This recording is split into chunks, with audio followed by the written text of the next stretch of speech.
Hey, what's up, y'all? It's Charlie, and I want to welcome you all to my 2022 Thanksgiving preparation video. This video features several clips of me preparing and cooking and baking several items.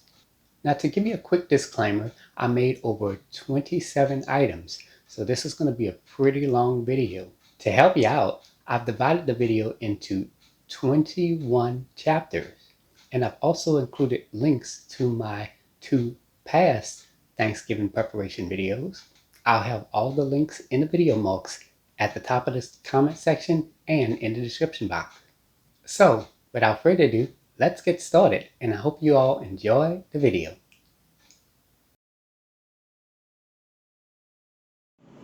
Alright, let's get straight to it. So I'm going to go ahead and get started with making my pie crust. I'm making 9 pies this year, so I have to make enough pie crust for 9 pie shells. Alright, so let me get started. I'm going to go ahead and add my flour. It's about 4 cups of that. I'm doubling the recipe, I don't know why. And to that, I'm going to add a half a cup of sugar. Gotta add enough sugar in there. And to that, I'm going to add a half a teaspoon of salt. I might add a little bit more salt. Hold on. Yeah, gotta get that a little bit more sprinkle of salt. Give that enough flavor. Oh, yeah. Now, I'm going to just post this a couple of times just to get everything incorporated.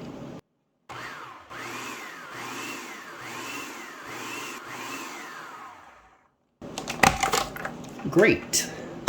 Now I'm going to add my cubed butter and my cube shortening. It's cold. It's about 12 tablespoons of the butter and 12 tablespoons of the shortening. I'll just add that in there. Ooh, this is too much. It's alright, we're going to make it work. We're going to make it work. And I'm going to post this until it's coarse crumbs. It's going to take a couple of minutes.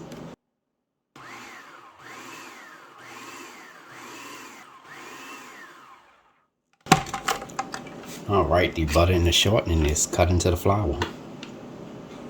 Alright, I transferred my flour mixture into this large bowl. And to that, I'm going to add 2/3 cup of cold water. Now, I did remove a teaspoon and a half of the water. I replaced it with vanilla extract and butter extract. Give it a little flavor, you know. Now, I'm going to just take my spoon and give this a quick stir till it starts to come together. Alright, that looks good. So I'm going to just form this into a dough. It's going to stick at first, but keep working with it and it'll come together. Well, yeah, that's perfect. It's pretty thick and it's not too soft at all. It's just right. And there we go. We have our pie dough made. I gotta make a couple of more of these. Alright, and that is it for our pie crust. I made about 7 total. These are actually double the recipe, so that's 2, 4, 6, and it's a 7 right here. Now I placed these into the refrigerator for about 20 minutes. And I did take a sample off each pie crust and put it in the air fryer and had a taste of it. It's pretty good.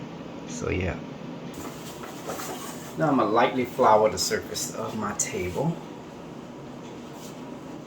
I'm going to add the dough on top of that and just press that down.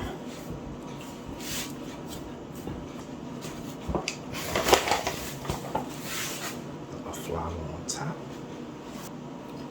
Now I'm going to just roll this out into a large circle.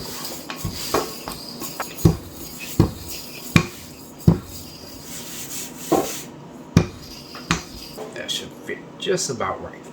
Roll this up onto the rolling pin. I'm going to do this carefully. Flour here to make sure that that doesn't stick. Unroll it.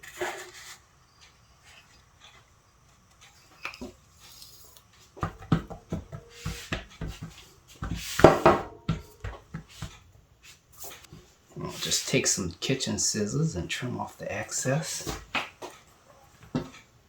Shoot, this might give me more than what I wanted. Just tuck that under like that, and that's just, it's just that simple, y'all. All right, now let's go ahead and crimp the pie crust. Now I got a new method this year. I'm gonna use my thumb and my index finger. Now normally I would do it like this. I would push in and out and just push in with my index finger, but I'm trying something different. So I'm gonna just take, I hope y'all can see.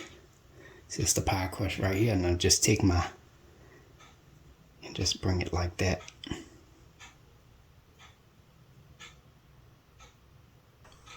I'm kind of pinching it, so to speak. I'm pinching the pie crust. That's what I'm doing. I'm just pinching it. Just a little pinch.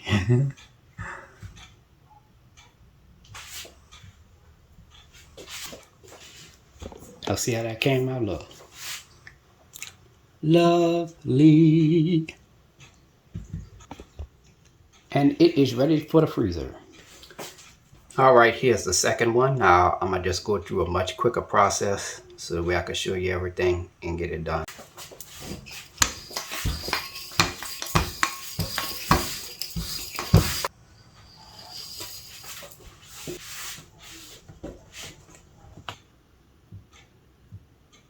That's the second one done.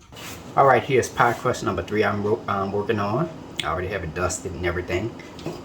Just roll it out and go from there.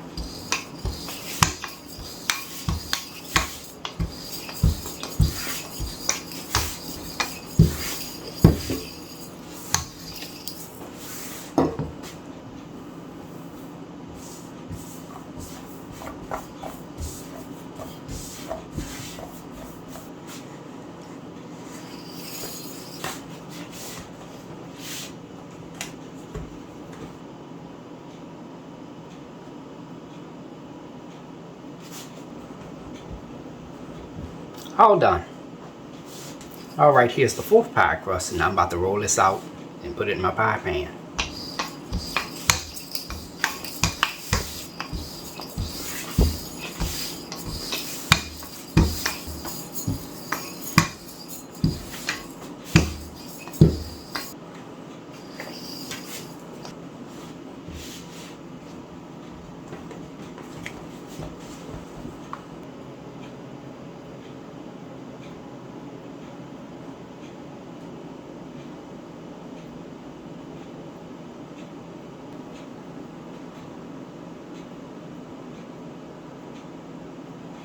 Voila! Here's pie crust number 5. I flattened it and put some flour on top, and I'm gonna just roll it up.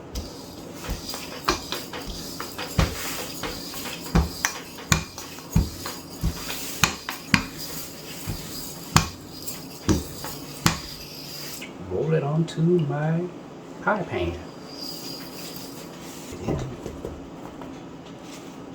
Take my scissors, trim off the excess.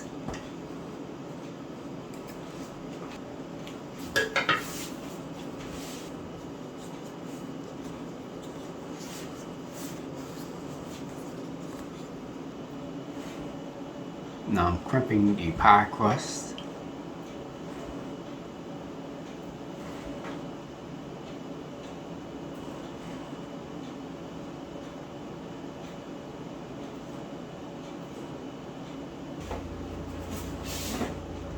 And that's it. Alright, this is pie crust number 6. Go ahead and roll this out and put it in the pie pan.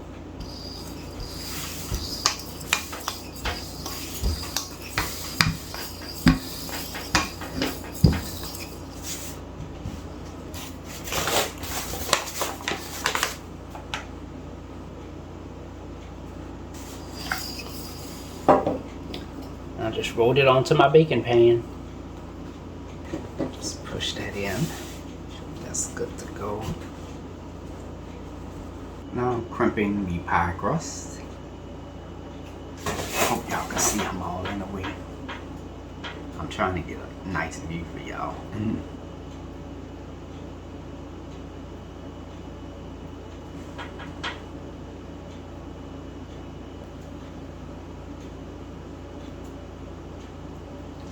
Ta-da! Alright, here we go. Pie crust number 7. I added my flour and added the dough and all that stuff. And I'm doing something a little bit different this time. I'm making some sweet potato pie squares. So this pie crust is going to go right in here. So now I'm just gonna go ahead and roll this out and just put it in my baking pan.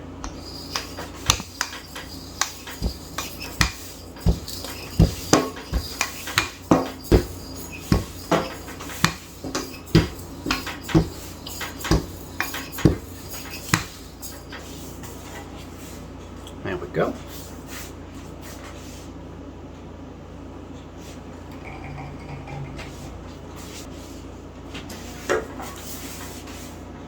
As you can see, I cut it out into a square so it could fit in the baking pan.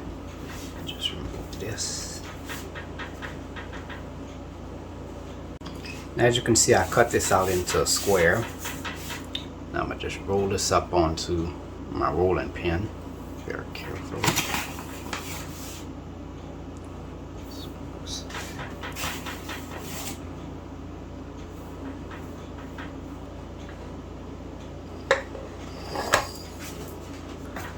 Alright, now I just press this down in here.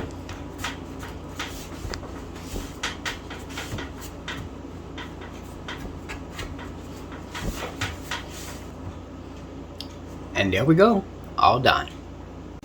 Alright, here's the 8th pie crust, and I actually made this pie crust from all the pieces that I got from all the other pie crusts that I made and cut out, and I just took the excess and made a pie crust with it. So I'm gonna go ahead and roll this out. Now this is actually my pie crust. Hoping and praying that this is a success. Go ahead and roll this out.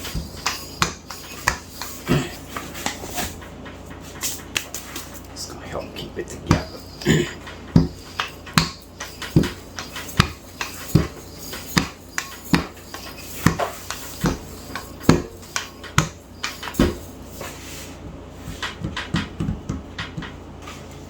Just unroll it onto my pie pan.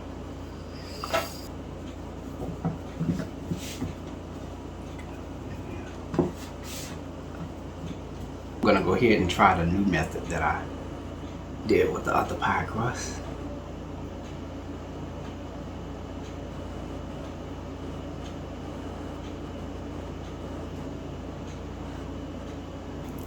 And there we go. Alright, and here's the 9th and final pie crust. Of course, this is mine. So I'm gonna go ahead and roll this out and put it into my pie pan.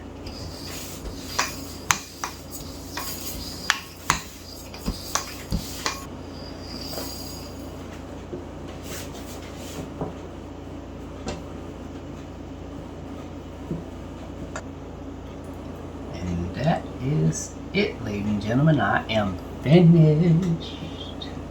I'm done.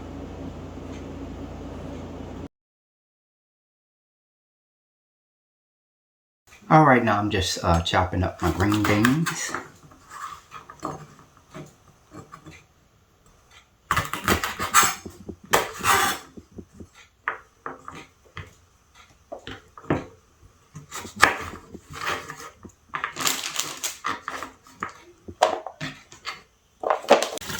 Alright, now I'm going to go ahead and rinse my green beans off with cold water. Now I'm going to add the green beans into this boiling water here. I add a little salt in there too.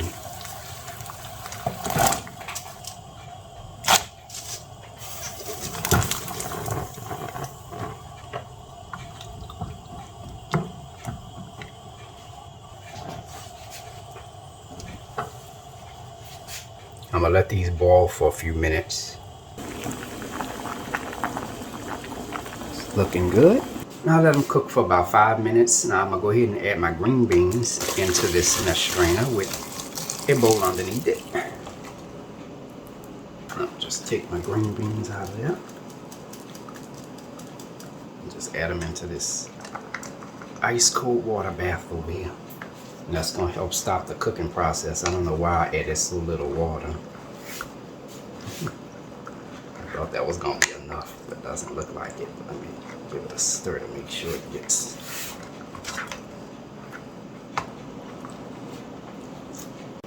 Alright, I also reserved my water that my green beans cook in.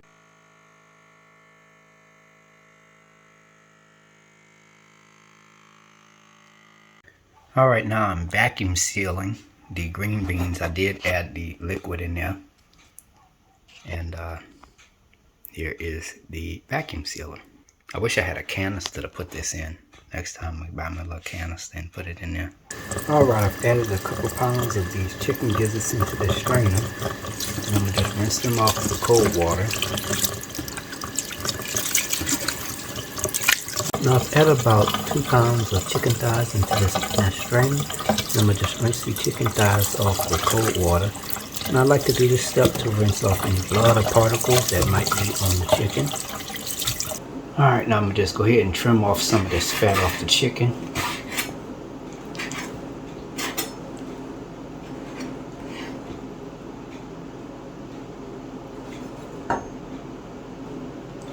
There we go. Alright, now I've taken my chicken gizzards and my chicken thighs and I placed them into these freezer bags here. Got them nice and organized and ready to go. So that way, now they're ready for the freezer. And after that, I freeze them, take them out, throw them out, and from there, they're ready to be cooked. Now what I'm doing now is I'm cutting my turkey necks in half. These are smoked turkey necks, by the way. It's a little stuck there, so I'm going to tell you what I'm going to do. Of course, I got a towel put underneath here. Here I have a hammer. Now I did clean and disinfect my hammer and everything before I proceeded to food with it. And I have a mitten right here to protect the knife. I'm going to just hold it as still as possible and just hit it. It's about to get a little noisy, so get ready.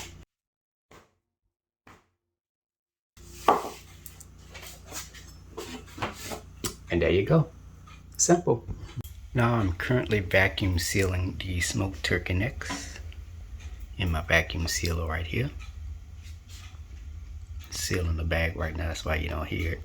Alright, now I'm peeling my shrimp for my dressings and stuff. I got like 2 seafood dressings, seafood cornbread dressings, stuffed bell peppers, stuffed melatones, stuffed melatonin dressing. So I'm peeling about 8 pounds of shrimp. I know I'm gonna need a little bit more than this, but that's alright, I'm gonna get this done. I like peeling shrimp. It's kind of like tedious work. It takes a long time. It helps you pass the time by, you know. I just like peeling shrimp, you know, just sitting here chilling, you know. Alright, this is all I did so far for the preparation and freeze day. And over here I have my pie crust that I made from scratch earlier. Some of them are frozen, some of them are not. Some of them have to go in the freezer. Well, all of them actually going to go in the freezer.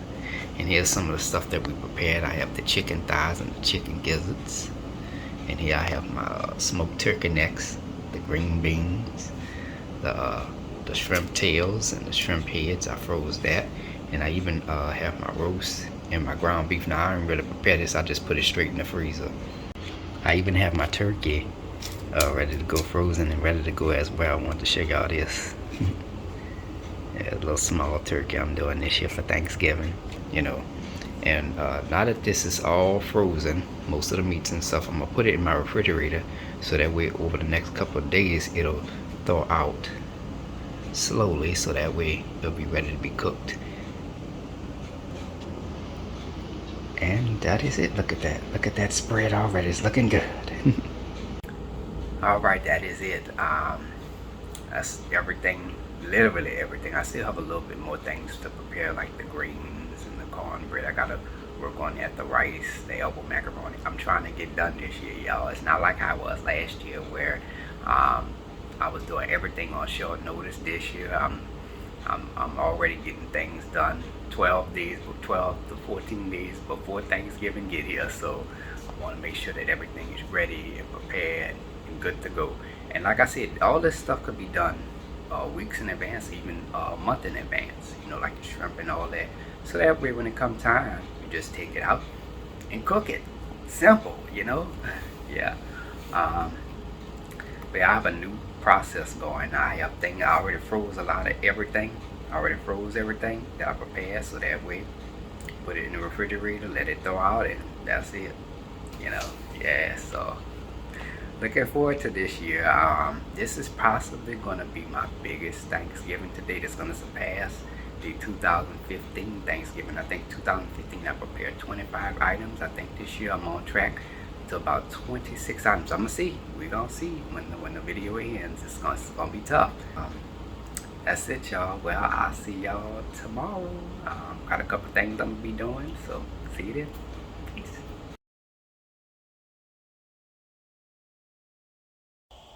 Good morning, everybody. Today is November 17th, 2021. It's a couple of days to Thanksgiving. It's getting closer. So much for sleep last night. I only got a little bit, not too much though. This morning I'm getting started with the sweet potatoes. I also have to prepare the greens. I gotta prepare and wash those. And I'm also gonna be making some butter pecan ice cream. You know, I normally have ice cream on Thanksgiving. Well, it's been a minute, so this year I'm kind of making my return, so to speak. You know, yeah. That's just about it. I think oh yeah, and I gotta bake the cornbread too. So let's get started with that. Alright, getting started with my sweet potatoes this morning. I'm boiling these sweet potatoes. I'm actually boiling 19 this year. Last year I boiled 15. This year I'm boiling 19 of them.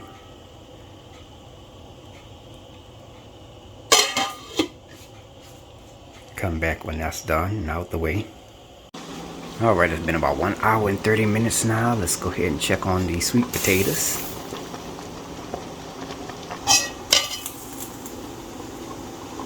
This is the other one. Oh yeah, that's done. Oh yeah, that looks good. Oh yeah. Perfect. They are done. Alright, now I drained the water out of both pots here. And I'm gonna just let these cool off until they're ready to be peeled.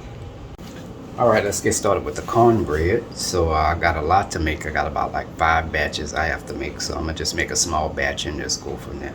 Alright, so in this bowl I added 1 1/4 cups of yellow cornmeal. And to that I'm gonna add 1 1/4 cups of the all-purpose flour, 1 teaspoon of baking powder, 1 teaspoon of baking soda, 1 1/2 teaspoons of salt, 2 tablespoons of sugar. So I'm gonna go ahead and give this a quick stir.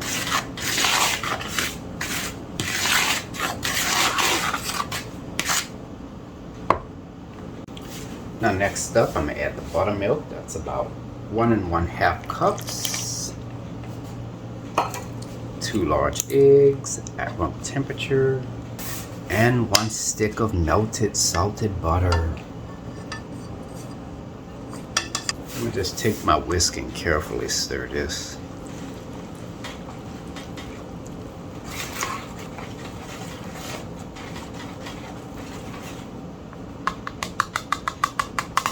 Alright, that's ready. Now here's the other 2 that I made. I had to double the recipe. Quite a big batch.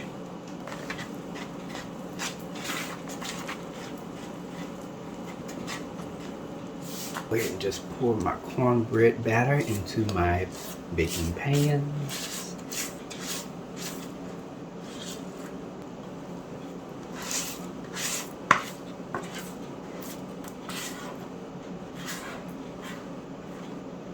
Just spread this around.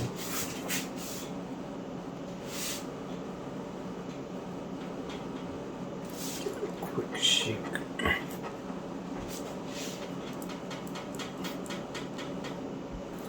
Now let's go ahead and bake these. Alright, now I'm going to place these into a preheated 360-degree oven. Place these 2 pans on the bottom rack.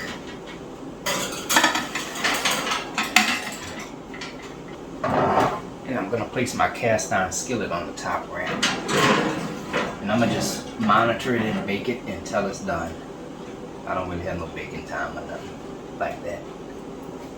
So I just use my judgment skills to determine when it's done. Alright, the cornbread is done. Now let's go ahead and remove this out of the oven.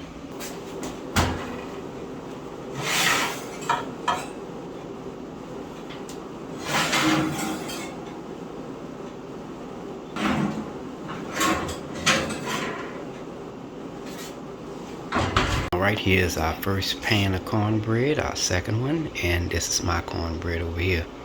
I'm gonna let this cool off, and I'm gonna crumble this at a later time. Alright, now I'm going ahead and peeling these sweet potatoes. Should be fairly easy to peel. Okay, here I am mixing these sweet potatoes with a hand mixer, and what I'm doing here is I'm removing the strings from the sweet potatoes. So once I remove the mixer, I'm going to rinse the blades off. That's where the strings of the sweet potato is going to be, and then once I do that, I'll mix it again. Now repeat this step for about 5 to 6 times, or until the strings have been completely removed off of these sweet potatoes. Alright, now that I'm finished with that, I've taken the sweet potato puree and I've placed them into these separate containers. Each container is for each sweet potato pie, except for this one. This one, along with this one, is gonna make the sweet potato pie squares. And yep, that's the cornbread in the back there. Yep, so into the refrigerator it goes. Good morning, everybody. Today is November 18th, 2021. It's getting closer. Anyways, yesterday I did not get a chance to do the butter pecan ice cream and prepare the collard greens. So today I'm going to do that. And then I have a couple of more things I gotta do. I gotta start baking today. I have to bake a lemon pound cake, a pecan pie, and a sweet potato pie. Now this is gonna be for the 20th, so I have to have that prepared, because this is not going to be a part of the final presentation, but this is just to be a little something extra that I've included in this video. But also, while I'm at it, I think today I'm gonna go ahead and chop up all my seasonings and stuff as well, and hurry up and get that out the way, because I already have my seafood and meat all ready to go, and my stuff is still in the refrigerator thawing out. So that's what I'm gonna do today. I just got to get these cakes and these pies out the way, and I'm going to start on that or whatever. I got my dishwater and everything ready, so that way I could wash as I go and go from there. So, wish me luck. Alright, now let's get started with the lemon pound cake. This is all of my ingredients here. Now you want to make sure that you have all your ingredients prepared, measured, and at room temperature. Alright, now over here I have 3 cups of cake flour, 2 teaspoons of baking powder, 1 tablespoon of the lemon instant pudding, and 1/4 teaspoon of salt. And for the wet ingredients, I have 1 1/4 cups of heavy cream, about 1/4 cup of lemon juice, 1 teaspoon of vanilla, 3 teaspoons of lemon extract, and 1 teaspoon of butter extract. And I also swirled about 1/4 of a teaspoon of the lemon yellow gel paste food coloring in there as well. Oh, and I forgot to mention, I also added about 1/4 cup of lemon zest from the lemon. Alright, now my 3 sticks of unsalted butter at room temperature, 3 cups of sugar, and my 5 large eggs. Now these eggs over here for our pies, so we're not worried about that right now. I'm gonna go ahead and sift all these ingredients into this medium-sized bowl here. Give this a quick stir. I'm gonna take my whisk and mix this together. This should turn into a nice thick paste like consistency. Exactly what I'm looking for. Looks good. I'm gonna go ahead and add my 3 sticks of unsalted butter at room temperature, 3 cups of sugar, about 2 teaspoons of oil. That was canola oil I used. And I'm gonna mix this on high speed for 6 minutes.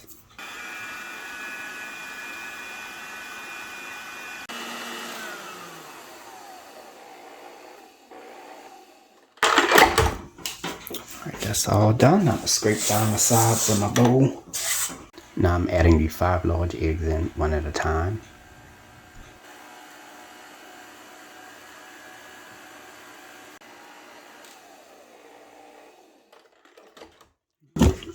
Scrape down the sides of my bowl. Some of my cake flour mixture and some of the lemon cream mixture.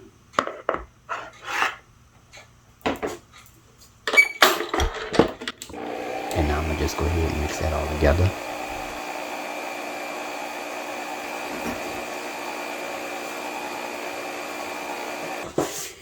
Now add my cake batter into the baking pan.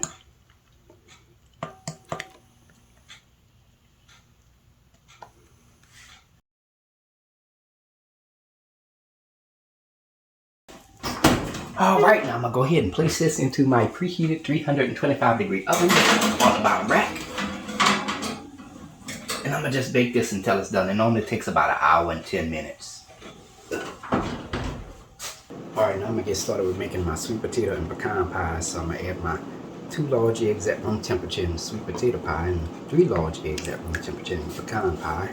And just take my whisk and just give that a quick stir.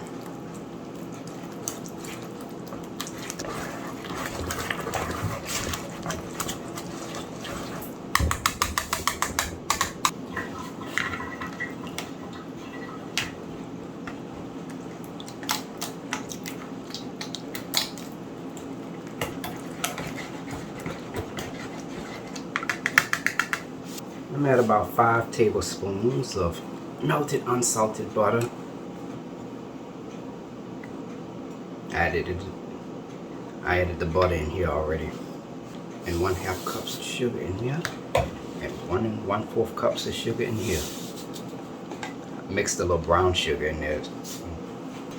Just give this a quick mix. Give this a quick stir.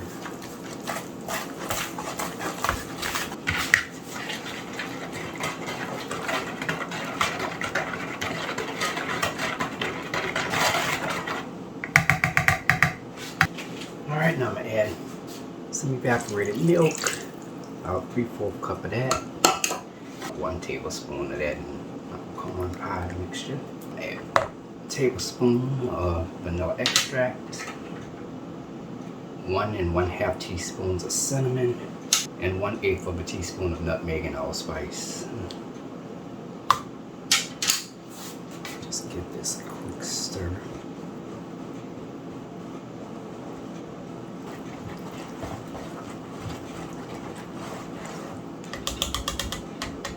That looks good. I'm going to add about 2 teaspoons of vanilla, and 1 teaspoon of butter extract. Just give this a quick stir.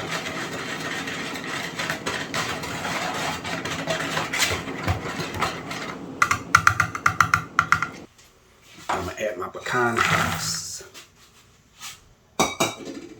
It's about 2 cups. I'm going to just fold that in now.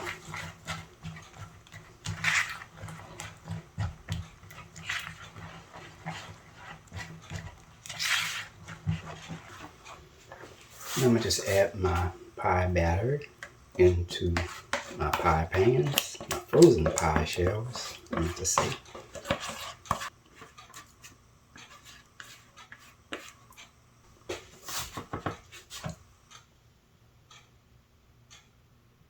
Now I'm going to add my pecan pie batter right on in here.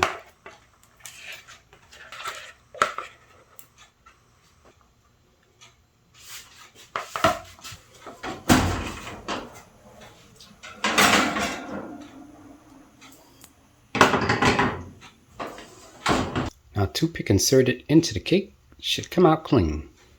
I'm going to go ahead and place these in the preheated 360-degree oven.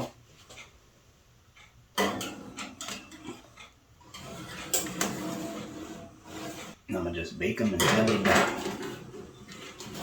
You have to interchange them. Put one on the bottom, one on the top once it hits the half mark. Now I'm going to get started with chopping up the seasonings. So I'm going to just chop up some yellow onion. Just take this, just put this in this bowl here. Now here I have some green onion. I have a lot of it. I'm going to just go ahead and just chop this up.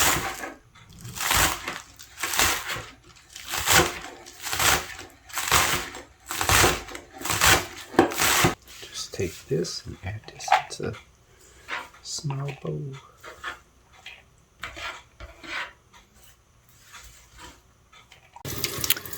Alright, and now I'm sitting up here and I'm rinsing off my celery. Rinsing off an entire stalk of celery. I make sure I rinse this off really good. Right now here I have 1 stalk of celery. I'm gonna just chop this up.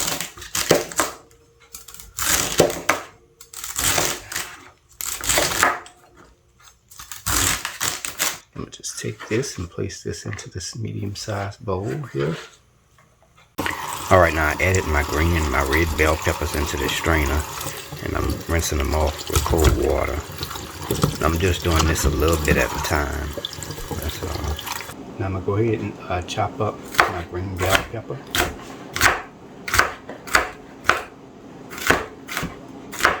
It's done. I'm gonna take it, place it into this bowl. I'm gonna place my chopped green bell pepper into this small bowl.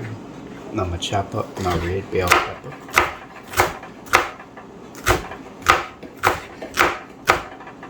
Alright, now I'm working on my bell pepper halves for my stuffed bell peppers. Only doing about 12 this year. Only doing 12. I'm not doing like 20 something like how I did last year. Alright, our pies are looking pretty good here. I'll go ahead and remove this out of the oven.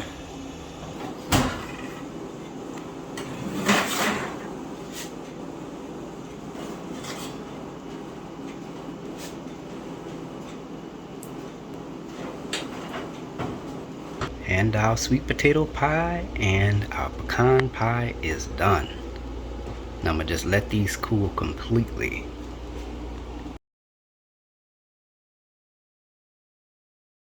Good morning, everybody. Today is Friday, November 19th, 2021. What a day it was yesterday. I did the sweet potato pie, the pecan pie, and the lemon pound cake. And in between that, I had responsibilities and other work that I needed to do. So I didn't get a chance to do everything that I needed to do. I was able to chop up all the seasonings last night.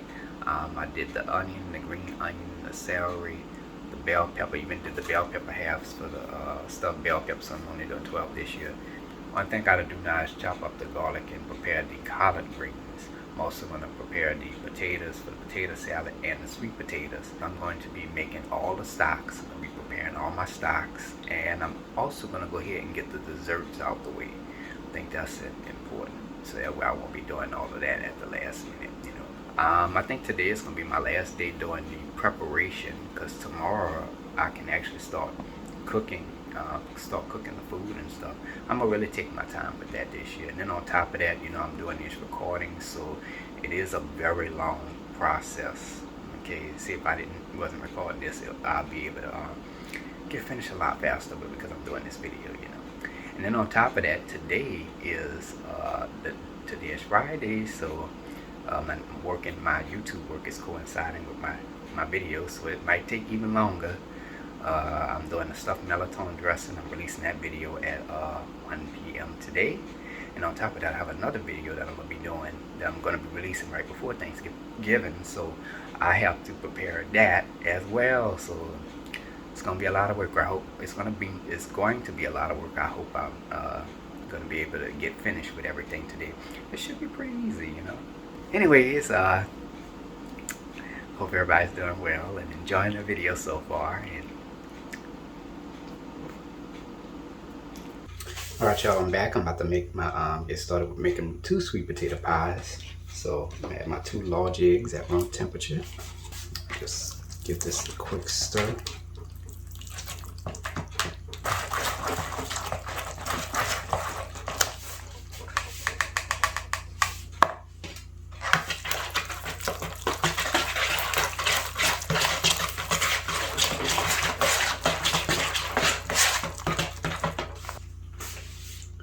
Now I'm going to add some salted butter, about 4 tablespoons of that in there. So I'm adding salted butter instead of unsalted. I'm not going to add any additional salt though.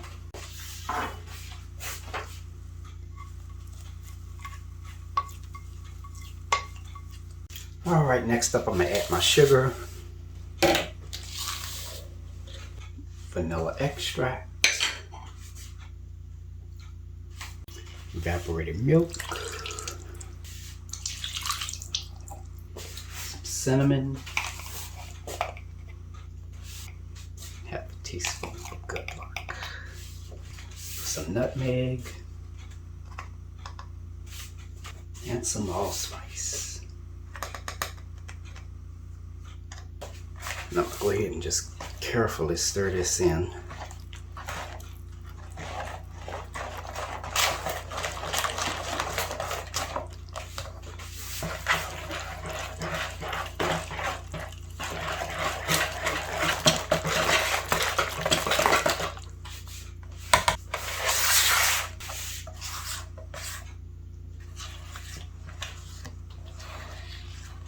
Alright, so I'm gonna go ahead and pour my prepared pie batter into my baking pans.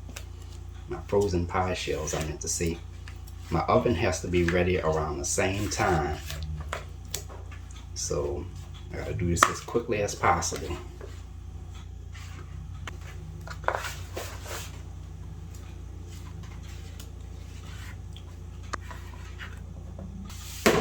Just spread this around. Now some people ask, how do I get my pies in the right portions? I weigh and measure my ingredients for my sweet potatoes and stuff.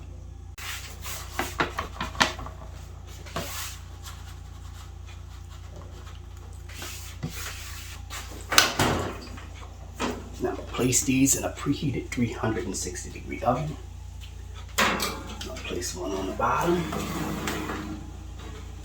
I'll place one on the upper rack. Now, I normally take about an hour and 10 minutes. I like to just watch them and make sure that everything is good.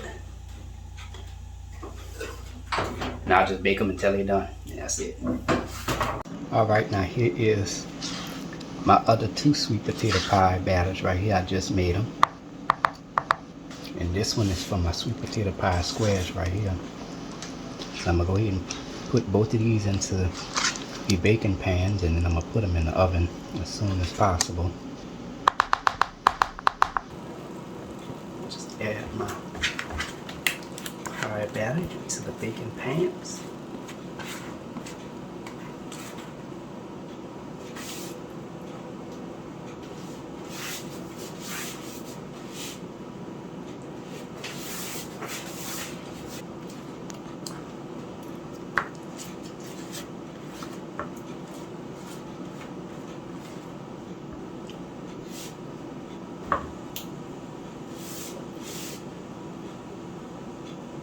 Just shake it, make sure it's good to go.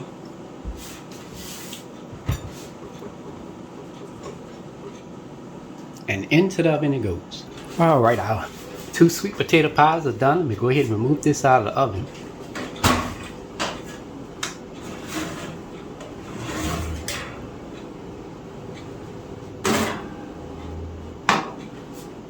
Alright, sweet potato pie squares are going in. And the fourth sweet potato pie is going in. And again, I'm going to just bake these until they're done. Alright, now I'm going to get started with another pecan pie. And this is going to be my sweet potato pie over here. So I'm going to add the eggs in there. I'm going to also add some salted butter. Now I'm not going to add any additional salt to it. I'm going to add some salted butter. Now I'm not going to add any more additional salt to it. I'm going to add some sugar. I'm going to add 1 1/4 cups of that in there. And I'm going to add 1 1/2 cups of sugar in there. And here I'm adding sugar and brown sugar mixed together. It's about 1 1/4 cups of that in there. Just add some vanilla extract. Now I'm going to add some evaporated milk. Just add a little drop in here. Cinnamon, nutmeg, allspice. Just give this a quick stir.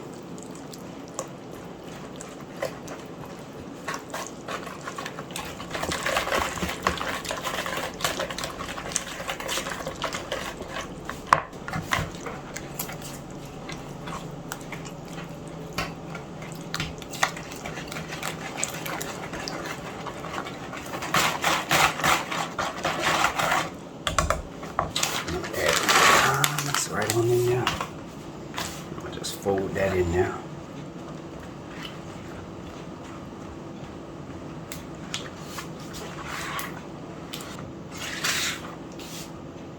Now I'm going to add my prepared pie batter into the frozen pie shell.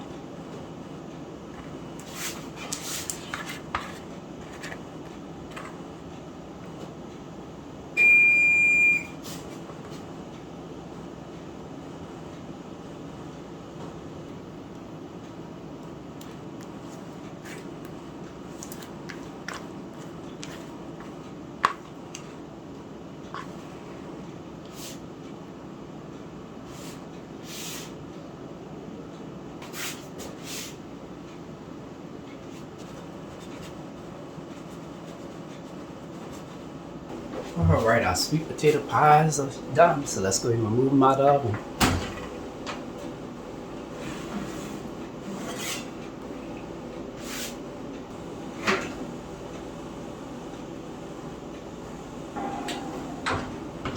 Alright, now I'm going to go ahead and place these into a preheated 360-degree oven.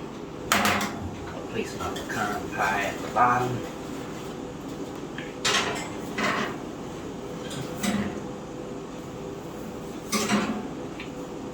Same rules, I'm gonna bake it until it's done. Alright, now here I'm making my pecan pie. Just gonna give this a quick stir.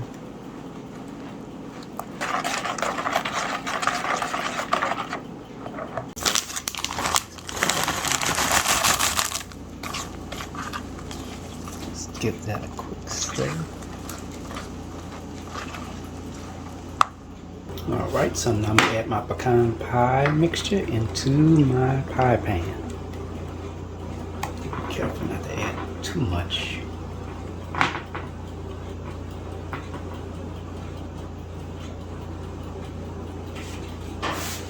Alright, our sweet potato pie and corn pie should be done. Let's go ahead and remove it out the oven.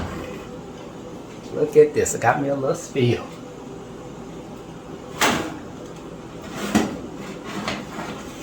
Inside the pan, that is. See, spill prevention. People always ask me, Charlie, how do you keep your oven so clean? Here you go. Get this sweet pie out here.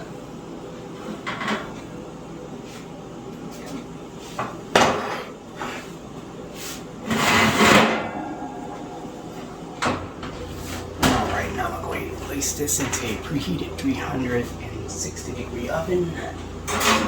And again, I'm going to just bake it until it's done. It takes about an hour and 10 minutes. Now I'm creaming my sugar and butter for my butter vanilla almond pound cake.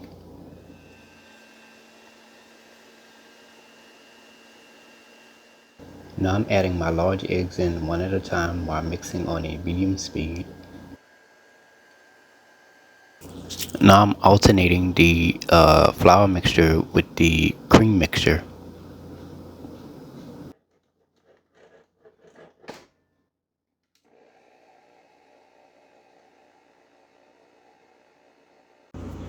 Scrape down the sides of my bowl. And that's a wrap. All done. I'll just add my pound cake batter into my tube pan.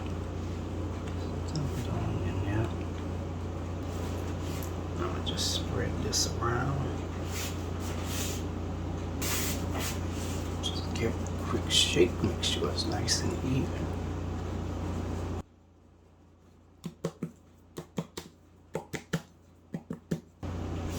Alright y'all, this is it for the pies. It is done.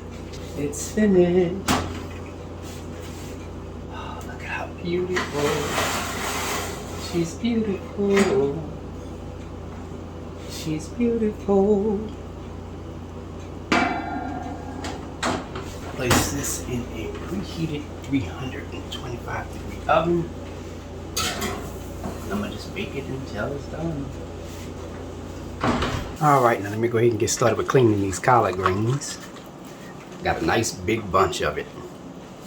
Start a bunch right here. Alright, I'm gonna just remove this off the stem. The leaf off the stem. Now I'm gonna just go ahead and just roll this up like this. I'm gonna just cut it.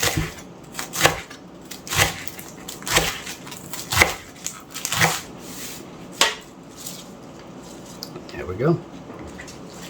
Alright, I've added my collard greens into the strainer. And I'm going to just rinse the collard greens off with cold water. Now you want to make sure you rinse this off really good because collard greens tend to have a lot of dirt on them. And make sure you spend a couple of minutes just rinsing them off really good. Alright, now let's get started with the chicken and turkey stock. So here I have 2 pounds of chicken gizzards, about 2 pounds of chicken thighs, and about 1 pound of turkey wing parts. So I'm going to just sprinkle a little salt, just a little sprinkle. Add a little seasoning. Just some salt, some black pepper.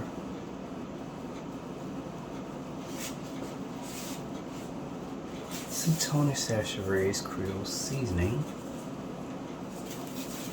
Some Chef Paul Prudhomme's Poetry Magic. Onion powder. And some garlic powder. And I'm gonna just take my hands and coat the seasonings onto the chicken pieces.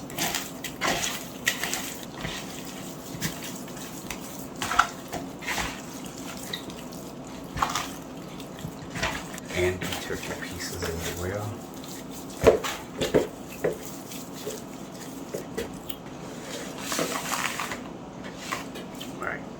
Alright, now I added some butter into both of the pans.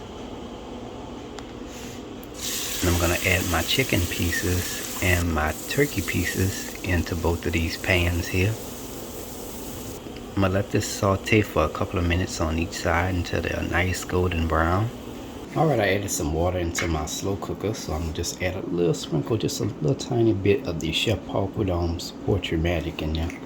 And to that, I'm going to add a little bit more seasoning. I'm going to add some chopped yellow onion, just a little bit. Some celery, just a little bit. Now some celery leaves I'm going to throw in there too.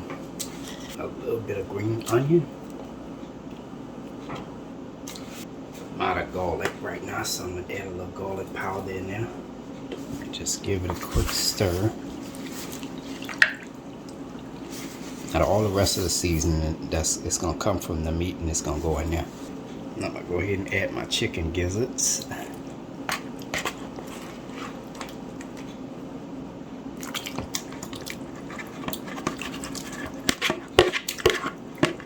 going to add my chicken pieces. Ain't nothing but good flavor right there. And my turkey pieces.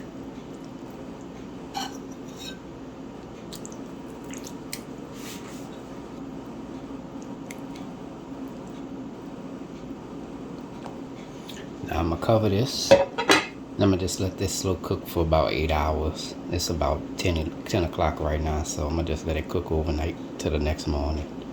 Alright, our vanilla pound cake is done. Let's go ahead and remove this out of the oven.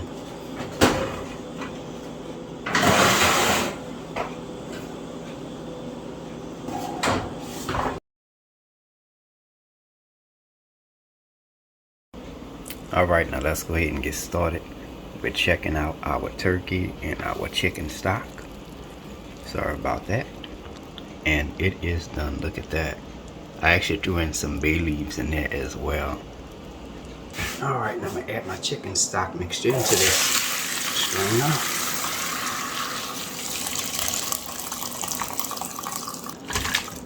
I'll drop it in there. There we go.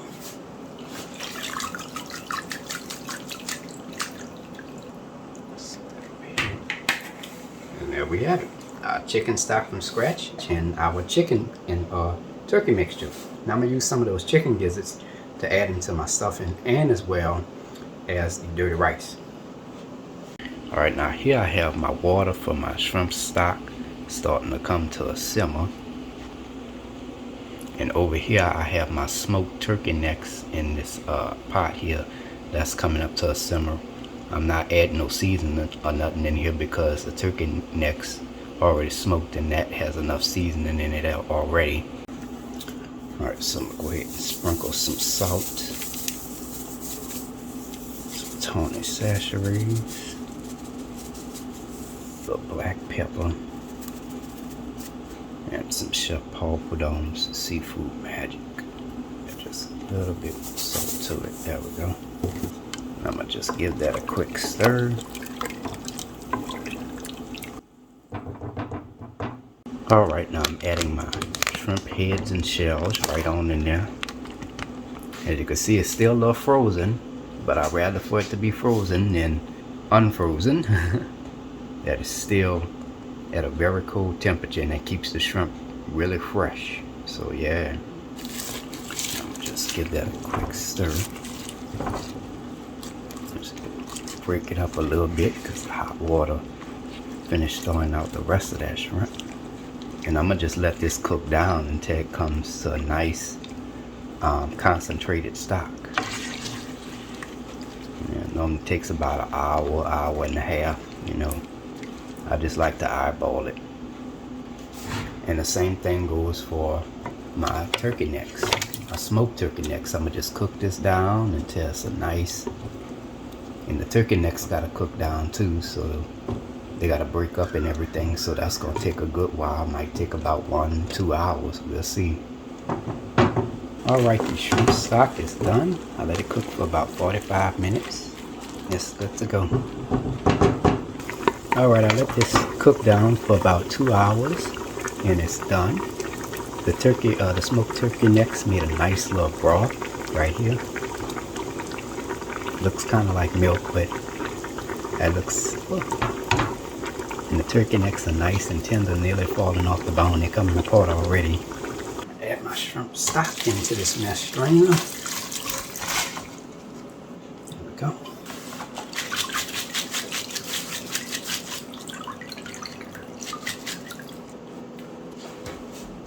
And there we have it.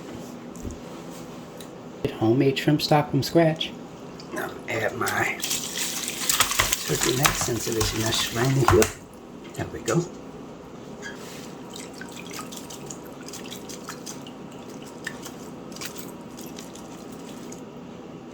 Now I'm gonna smother the collard greens in this liquid right here. Alright, now I'm boiling my bell pepper halves for my stuffed bell peppers. I'm only making 12 this year, so I'm gonna let this boil for a few minutes.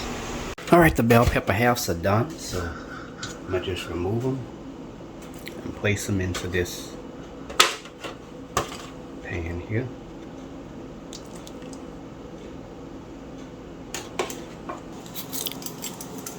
Now I'm peeling the potatoes for the potato salad.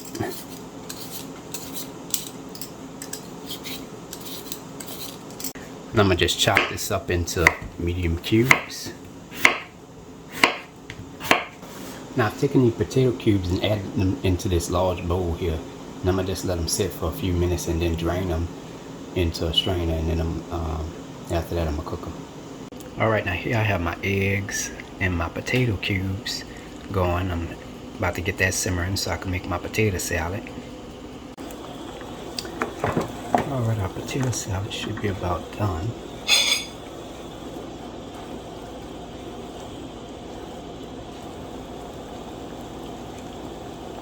It's ready.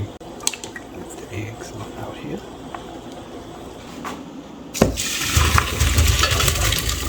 Ooh, it's hot. Now I'm gonna just let this cool off. Alright, now here I'm just started on my rice, for my dirty rice.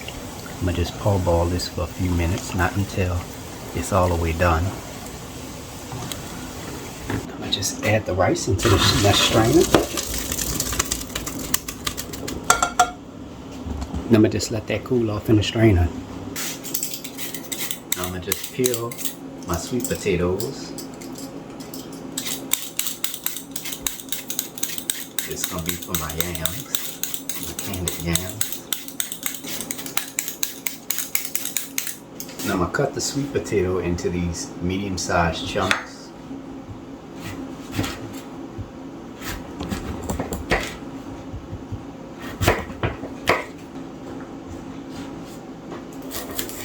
Alright, now I'm cutting my cloves of garlic into halves. Just cutting them into little garlic slices, because I'm going to be using this. I'm going to stuff this into my roast. Yeah, I'm going to stuff the roast that I have with garlic. So, cutting them into little slices. I love garlic. Now I'm going to chop the garlic up until it is minced.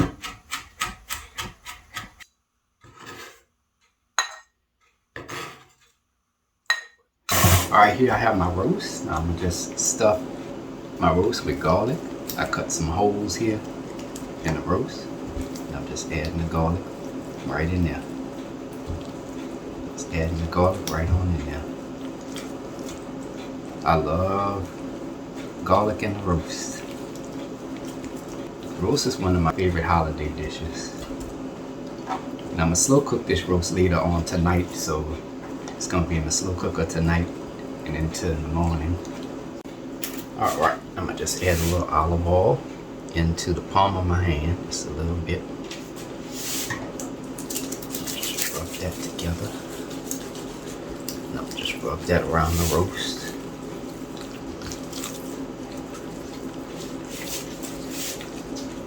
I'm going to lightly sprinkle some salt, some black pepper, and some Chef Papadom's Poetry Magic. Also gonna sprinkle some dried thyme and some dried rosemary. And make sure you do the same thing to the other side as well. Chef Papadom's Poetry Magic. Some dried rosemary and some dried thyme. Alright, just press the seasonings on now.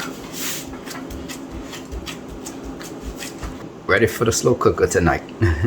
Now I'm separating the meat off the bones of the chicken and the turkey. And this is for my cornbread dressing. And what I'm doing here is I'm just pressing down on the pieces of meat to make sure there's no bones in it. Or if not, I could take a fork and I could place it on the table and take a fork and go like that, and that'll help with determining whether or not they have any bones in there. I'm very cautious when I do this, because I inspect it at least about 2 times to make sure that everything is good. Now I'm chopping up my gizzards for my cornbread dressing.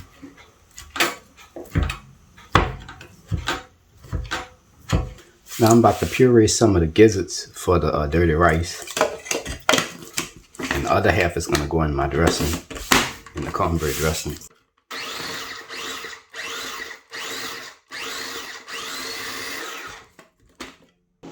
Alright y'all, this is all what I've done so far. Now we're going to get started with the back first. Alright, so here I have one of several of the cornbread. There's another one right here. And here's the pies, pecan pie. I have sweet potato. I actually got several sweet potato pies, so my kitchen is so full that I can't show everything. Alright, now let's go with our seasonings. We have the chopped yellow onion, the celery, the bell pepper, and the green onion, and the garlic as well hiding right there. Now for our meat, I have my smoked neck bones. We're going to be cooking the collard greens in this. We have our turkey and chicken mixture. We have our grounded chicken liver mixture, and that's for the stuffing as well. That's the chicken gizzards for the stuffing. And for our seafood, I have some shrimp tails. I just got finished from peeling this. This is the old one right here, so I'm gonna use both of them. And I have the blue crab puree right here. And for our vegetables, I don't even know where to start, y'all. Oh, for our meat, hold on, y'all. And I also have my roast right here. I'm gonna cook that later on. So I have so much stuff. And for the vegetables, I have my collard greens wrapped in here, so I'm gonna be cooking that in just a second. The bell pepper halves, and we have the green beans right here. I'm gonna cook those tomorrow though, cook those tomorrow. That's still thawing out, by the way. It's very cold. And I gotta make my potato salad as soon as possible. And over here I have my stocks. This is chicken and shrimp and all that good stuff. Yeah, this is the stock mixture that I got from the neck bones, and I'm gonna use that to cook the green beans and some of the collard greens. And of course I have the sweet potatoes right here, and I'm gonna have that soaking in the water until it's ready to be cooked. I hope that's everything. I don't think so. I don't think it's all of it, but I did the best I could. And there you have it. Alright, here I'm cooking my ground beef for the dirty rice. And over here I have the chicken livers. This is going to go in the dirty rice as well. Alright, so in this large pot I have some salted butter along with some chopped yellow onion, some chopped celery, some chopped green and red bell pepper, and some chopped garlic. Let's go ahead and give this a quick stir. I'm going to just let this saute for a couple of minutes, let it cook down some. I'm going to add my ground beef and the chicken liver mixture in there. Just give this a quick stir.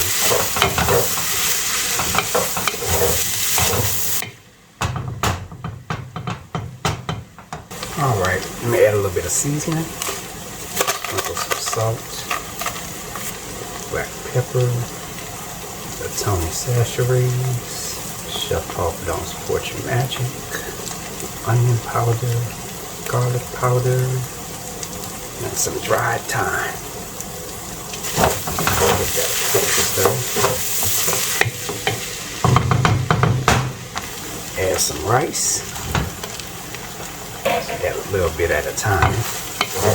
Stir that in there.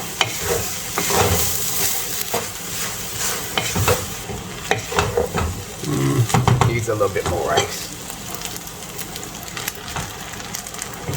Give it a quick stir.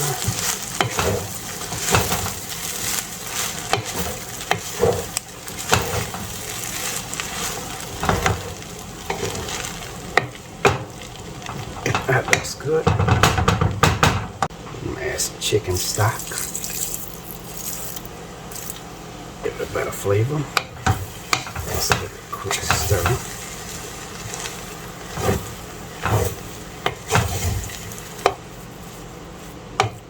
Alright, that's all done.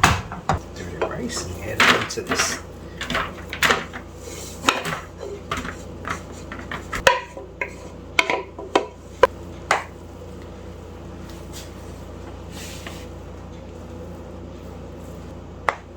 All done. Alright, now I'm going to take some cornbread and I'm just going to crumble it into this large bowl. Now I'm going to just crumble a little bit at a time depending on how much I need and just go from there. Then I'm going to crumble too much. Alright, now I'm making my 2 pans of seafood cornbread dressing. So in both of these pots I have chopped yellow onion, chopped green onion, celery, green bell pepper, red bell pepper, and some chopped garlic. And I'm going to go ahead and give this a quick stir.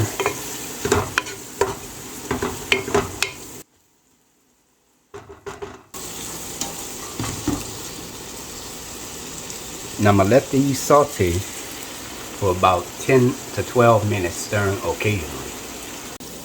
Alright, now I did turn my fire down a little bit once I finished sauteing my seasonings. So I'm going to go ahead and add my shrimp in there.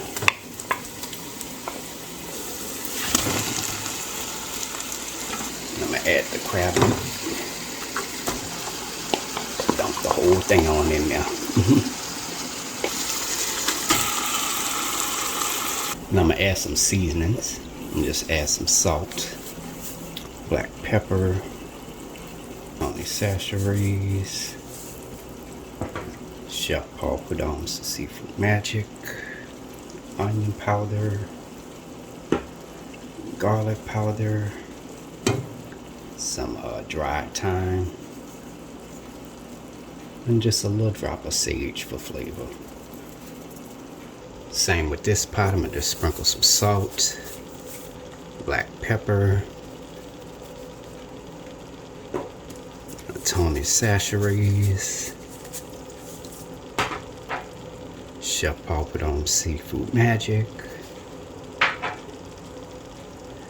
onion powder,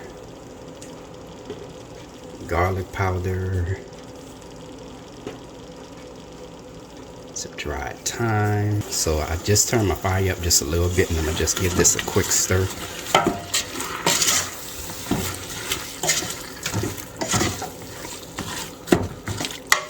Oh, that smells good. Ooh.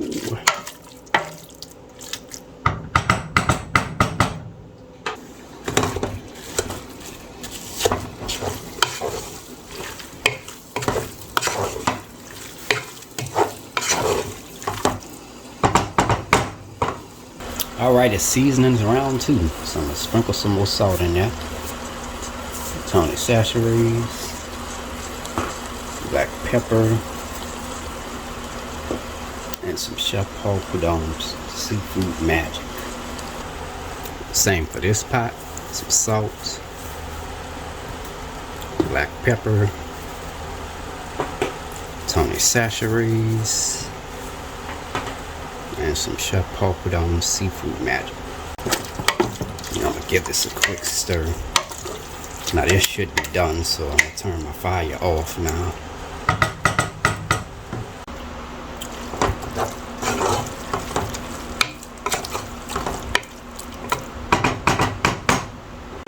I'm gonna just add some shrimp stock. Same with this pot. I'm gonna add some shrimp stock right on in there. Give this a quick stir.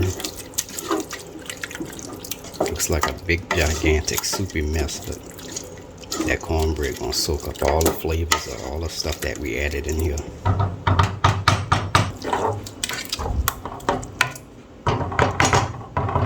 gonna add the cornbread. Got another round of cornbread going in there.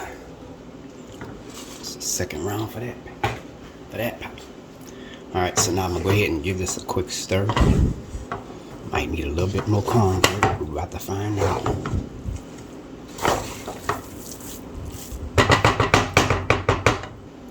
Another round of cornbread. That's the third amount. Alright, give this a quick stir.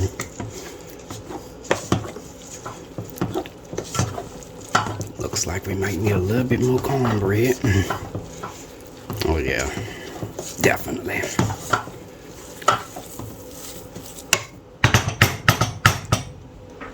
That's the last of it. I finally give this a stir again. Let's see what happens.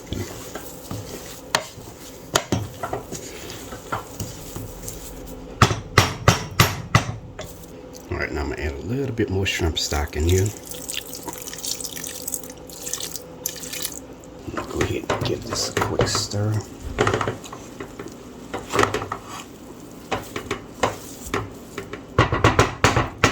I'm gonna add a little bit more shrimp stock in there. Alright, now I'm gonna go ahead and give this another stir. No, that's really good. There we go. Alright, give this one last final stir. Add a little bit more shrimp stock. Just one last final stir. There we go. That's the consistency I'm looking for right there. Oh yeah.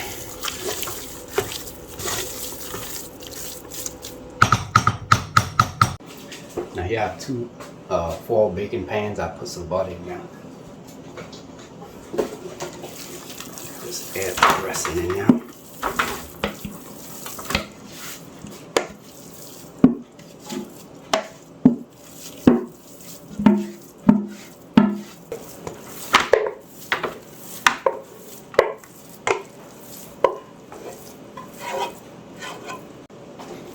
Spread this around.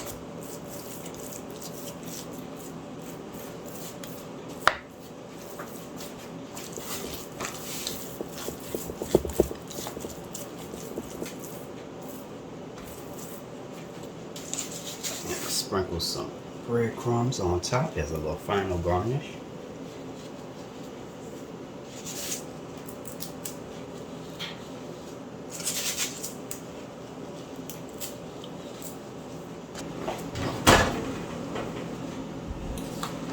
Now I'm going to place these into a preheated 450-degree oven.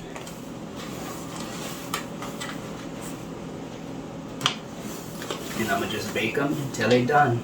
It normally take about an hour, maybe 45 minutes to an hour. Alright, now here is another tip.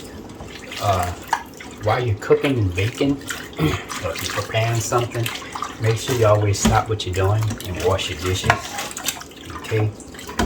The reason why I say this is because if you don't wash your dishes and you don't clean as you go, you're going to run into some problems. Like just like right now, I just got finished from putting the seafood dressing in the oven. So while that's in the oven, I'm cleaning up. So now I'm basically preparing for my next scene, which is the bell peppers and my cornbread dressing that I'm going to be making. So in order for me to make that, I got to clean this. Always clean as you go. You're not going to be able to do nothing else if you don't clean. Always clean as you go. Makes things a lot easier.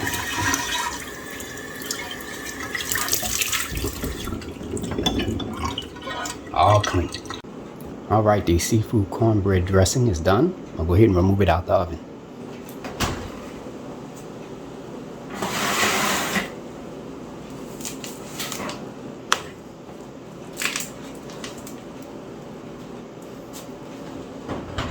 Alright, here I have my ground beef going for my stuffed bell peppers. And over here, I'm melting my butter for my cornbread dressing. Alright, our ground beef is done. Now as you can see here, I'm gonna zoom in. As you can see down there, it has a nice little juice. It's not necessarily oil. It's not a lot of grease buildup. So we're gonna use this as well to go in our bell peppers. Add this into this strainer. Alright, now here I have some salted butter, and I have some chopped yellow onions, some green onions, some celery, some red and green bell peppers, and some chopped garlic. And over here, again, I have some salted butter, and I have some chopped yellow onion, chopped green onion, celery, red and green bell peppers, and some garlic.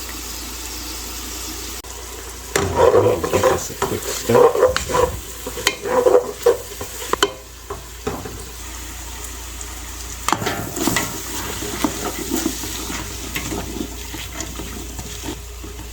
I'm going to let this saute for about 10 to 12 minutes, stirring occasionally. Alright, now at this time, I'm going to go ahead and add my shrimp. Now this is for my stuffed bell peppers.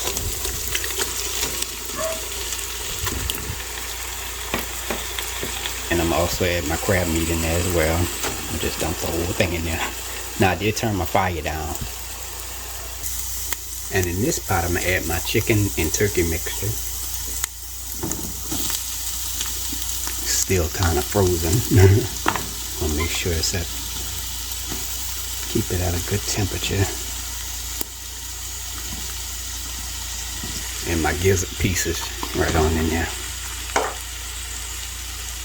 Now I'm gonna go ahead and give this a quick stir.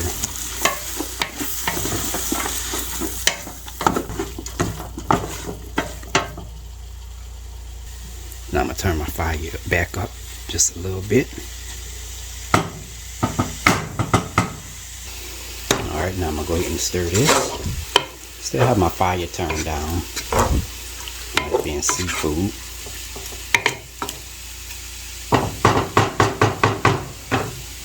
Now I'm going to turn my fire back up just a little bit. Alright, seasoning part 1, you ready? So now I'm going to go ahead and add some salt. Some black pepper. Tony Chachere's Creole seasoning. Chef Paul Prudhomme's Seafood Magic, onion powder, garlic powder, and some dry thyme. Alright, here we go for the second pot, seasoning part 1. I'm gonna add some salt, some black pepper, a little sprinkle of Tony's Saturated Creole seasoning, a little sprinkle of Chef Paul Prud'homme's poetry magic, onion powder, garlic powder, some dried thyme, and some dried sage. Now I'm gonna go ahead and give this a quick stir.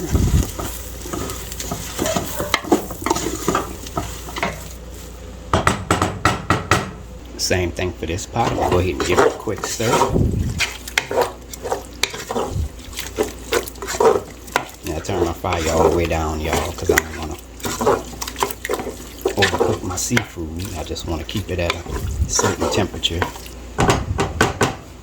Now I went ahead and turned my fire back up a little bit. So now I'm gonna go ahead and add my ground beef and my ham seasoning. Alright, this might need a little bit of more salt. Just sprinkle a little bit in there. Now I'm gonna add some of my chicken stock. Now I'm gonna look at this, y'all. Now this is a good example of some good chicken stock. You see, if you shake it and it's jiggly, that means you done it right. And I must have done a very good job on that. So now I'm gonna go ahead and add some of this chicken stock in here and turn my fire up. Now I'm gonna go ahead and give this a quick stir.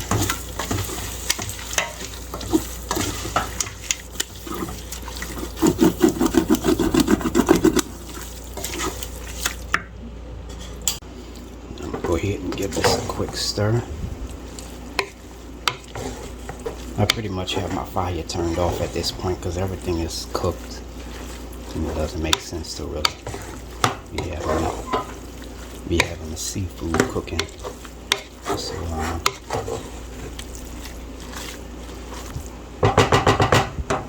Thought it might need a little bit more seasoning. I'm gonna sprinkle just a little tad bit of salt. It's a seasoning part too. A little bit of Tony's, a little black pepper, some Chef Paul Prud'homme's seafood magic, onion, garlic powder, a little bit more, just a hint of dried thyme. Now I'm gonna add the shrimp stock in here. I'm gonna just put that in there. I'm gonna go ahead and give this a quick stir. And add a little bit more for good luck. Give that a quick stir.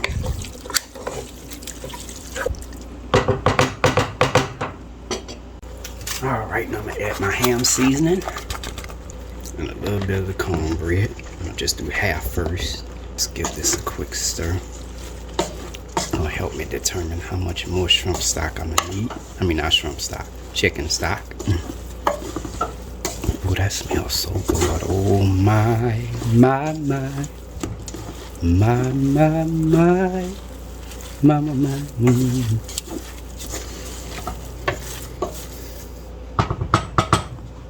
Adding some more chicken stock in there.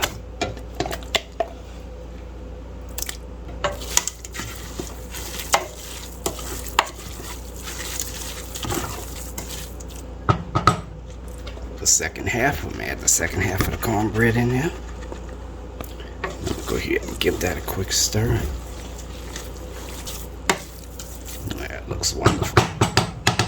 I'm gonna just add a little bit more salt. That's a little bit more salt, some black pepper, a little onion powder, garlic powder.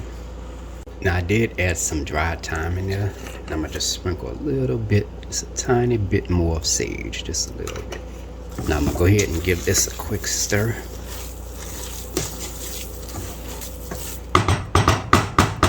Cornbread dressing is ready.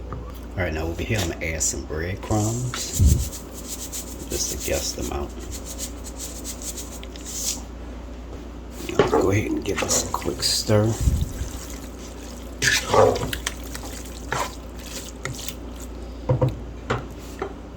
Put a little bit more, just a little bit more breadcrumbs.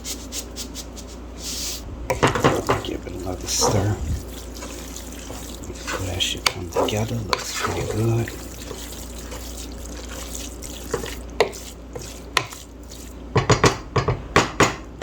And our stuffed bell pepper dressing is now ready. Now I'm gonna go ahead and stuff the bell pepper.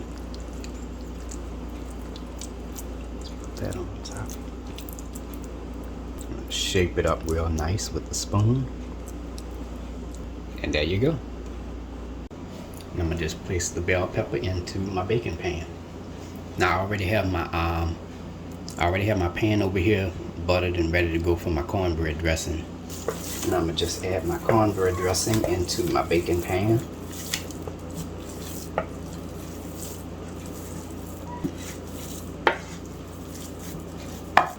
Just spread that around.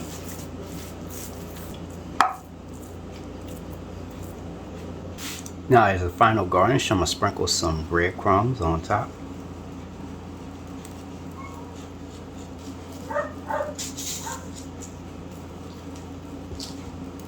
Same with the cornbread dressing.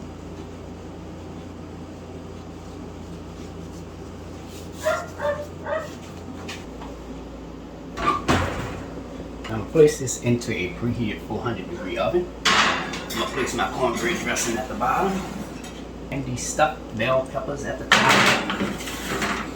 And I'm gonna just bake this for about 25 to 30 minutes.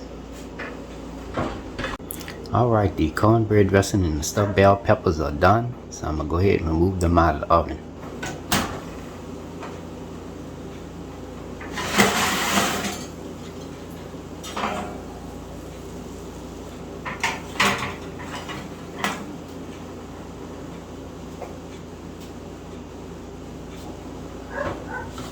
Now I'm gonna go ahead and get started with searing my roast. I'm gonna add my roast in there.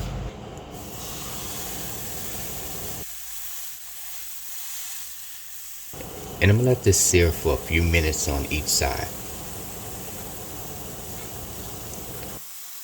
Alright, the roast is done. Look at how beautiful and golden brown that looks.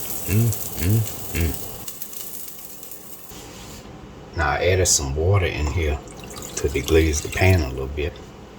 Added about 4.5 cups of water. About 4 cups, the estimated amount.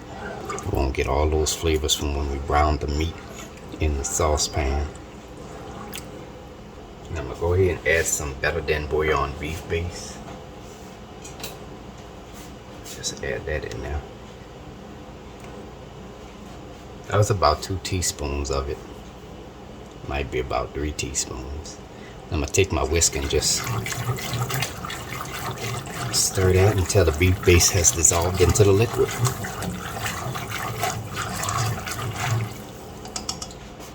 I'm gonna add a little bit of seasoning, just a little bit. Just add some chopped yellow onion, a little bit of chopped celery,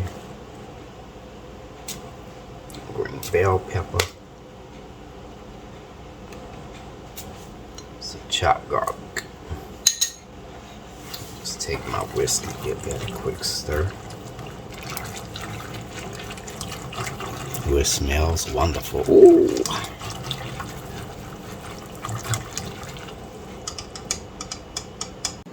Alright, now I'm going to add my gravy base mixture right on in there.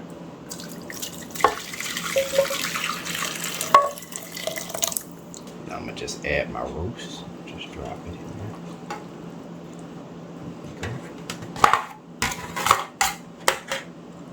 I'm going to add some bay leaves in there. Maybe about 2 of them.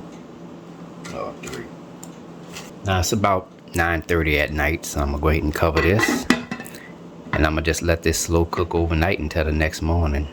That's gonna be about 10 to 12 hours. So now I'm dropping my eggs in this hot water for my stuffed eggs.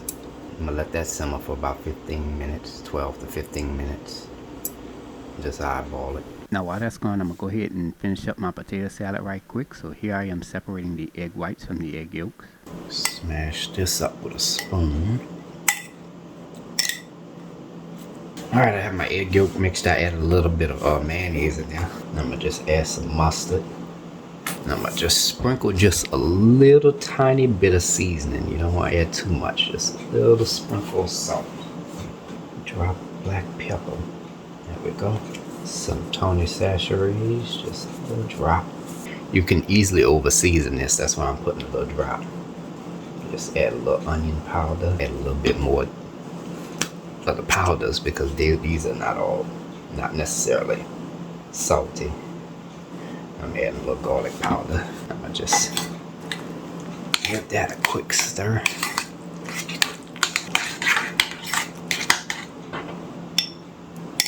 Now I take the egg whites and I chop them. I'm gonna just add that on in there. Now we're gonna add a little bit of seasoning. Just add a little bit and just add some chopped yellow onion, some chopped celery, chopped green onion, relish. Just give that a quick stir.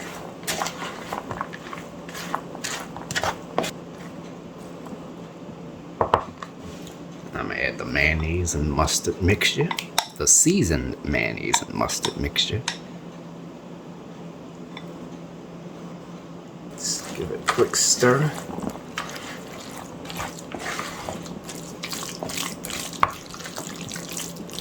They sprinkle either some Tony Chachere's seasoned oil or some smoked paprika.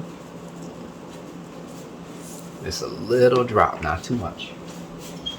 And your potato salad is done. It's ready for the refrigerator now. Now I'm gonna cut my boiled eggs in half. Now I added the egg yolks into this bowl here, and I'm gonna just smash those up really good.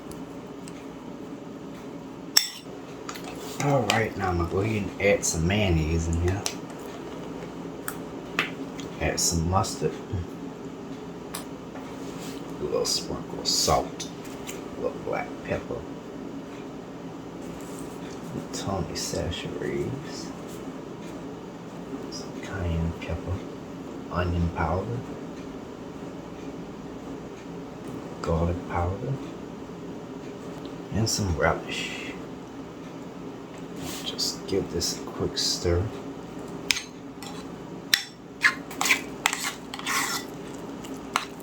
Looks good. Now I'm gonna take some of the egg yolk mixture and I'm just gonna add it into this disposable piping bag with the tip cut off, of course. There we go. Now I'm gonna just fill each egg.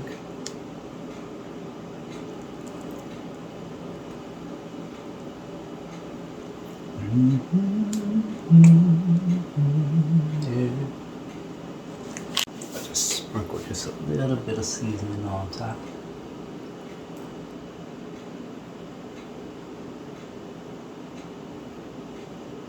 And that is it. All done.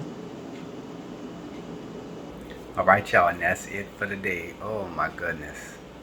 I've been at this since 10 a.m. this morning and it's what? 11:45 p.m. Yeah, it's been a long day. Well, actually it's been a long couple of days, as a matter of fact. Long hours standing up.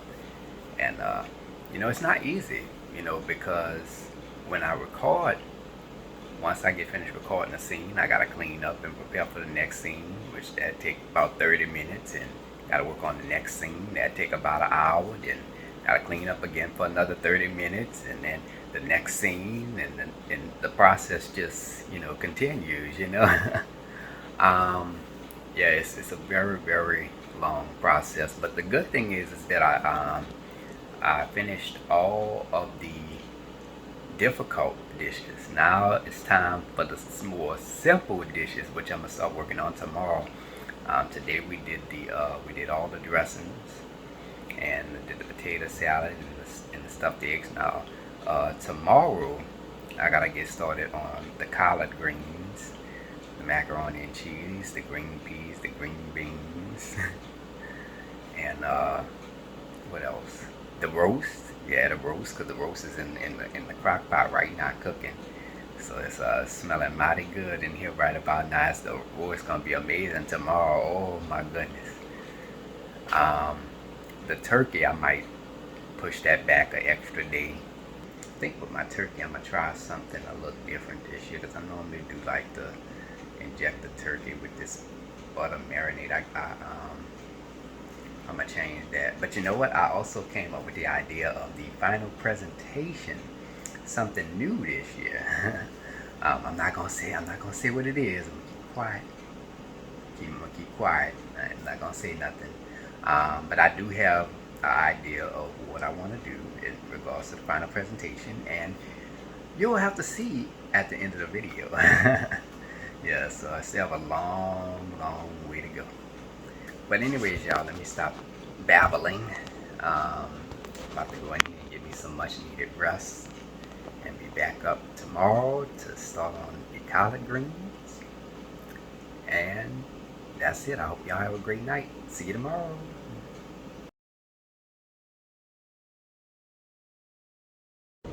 Good morning, everybody. Today is November 22nd, 2021, and here is what I'm cooking up today. Alright, and here's the roast. Y'all ready?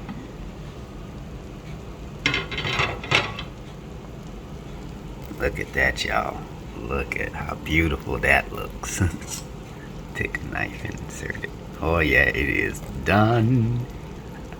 Now I'm gonna go ahead and turn this off. As you can see, there's some grease buildup in there a little bit. What I'm gonna do is I'm gonna take that same oil and I'm gonna make a roux with that. I'm gonna make a nice flavorful gravy with that. Alright, let's get started with the collard greens. Alright, so I'm gonna start by adding about 2 tablespoons of butter, salted butter. And here we have the stock which we've simmered the turkey necks in. And as you can see, it's jiggly. That lets me know that I've done it right. The same thing with the chicken stock. And on the top, they had some oil. There was a little oil buildup. And I took that and I just skimmed that off. And I'm going to just add a little bit of that in here. That's going to give it a nice flavor as well. I might take some of this and add that into the dirty rice. Now we're going to use this to saute some of the seasonings that we're about to add in here. Now I'm going to just let that sit in there for about 1 minute so it can get nice and hot and the butter melt. Now I'm going to go ahead and add some chopped yellow onion and some chopped garlic.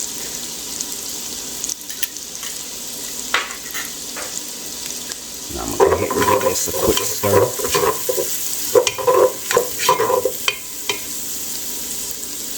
I'm going to let this saute for about 5 to 6 minutes. Ooh, and that smells good already. Ooh.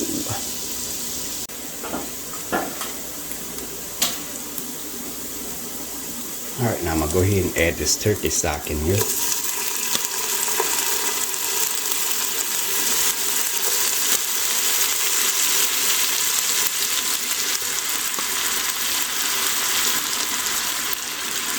And the flavors from the caramelization of the onions and stuff, that's going to combine with that. That's going to give us even more flavor. This right here, this is all the flavor you're going to need because this comes from the smoked turkey necks. Alright, so we might not even add any additional seasoning to this as well. I'm going to go ahead and give this a quick stir.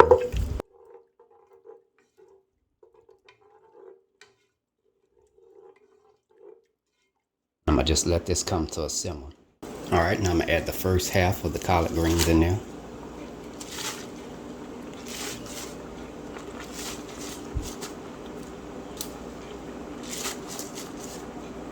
Now I'm going to go ahead and cover this. And I'm going to just let this simmer for a few minutes and let it cook down. Let the collard greens cook down some. Alright, now over here in this pot, alright, now I'm going to go ahead and add some salt in there. Next, I'm going to add my elbow macaroni. I'm going to just give this a quick stir. And I'm going to just let this simmer for about 6 to 7 minutes. I'm going to pay attention to the texture of the macaroni to make sure it's thoroughly cooked. Now back over here to our pot with our collard greens, and as you can see, that's nice and cooked down. And I'm going to add some more collard greens in there. This is the second half here. And I'm going to cover this and I'm going to just let this simmer for a couple of minutes until it cooks down. Alright, now over here for our cheese sauce, I got the fire on medium low heat, and I added about 2 cups of heavy cream and some salted butter in there, and I'm going to just let that melt And I'm gonna add my extra sharp cheddar cheese in there. Now while that's going, I got another pot over here. I have the green peas getting hot. So let's get started with that. Alright, now I'm gonna go ahead and add a small amount of chopped yellow onion. I'm gonna add some salted butter and some sugar. Can't go wrong with that. Just give that a quick stir. Make sure that's good. Alright, the elbow macaroni should be about done at this time. Oh yeah, it looks good. Oh yeah. About 5 to 6 minutes will do the trick. Now I'm gonna just pour that on in there. Now I'm gonna just let this cool off in the strainer and go from there. Alright y'all, it's been about 5 to 6 minutes for the green peas, and they are done. And there you go. Alright, the collard greens are coming on pretty nicely. As you can see, they're cooked down. Exactly what we're looking for. And I'm gonna add a little bit more of this turkey stock in there. And I'm gonna also add some of the chicken stock. I'm gonna add a little bit of that in there.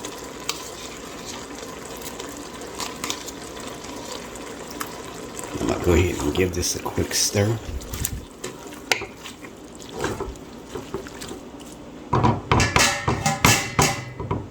I'm gonna just add a tad bit of seasoning, just a little bit. I'm gonna just sprinkle a little salt, some black pepper, a little sprinkle of Tony Chachere's, onion powder, garlic powder, and some Chef Paul Prudhomme's Vegetable Magic. Just a little bit of that in there. Now I'm gonna go ahead and give this a quick stir.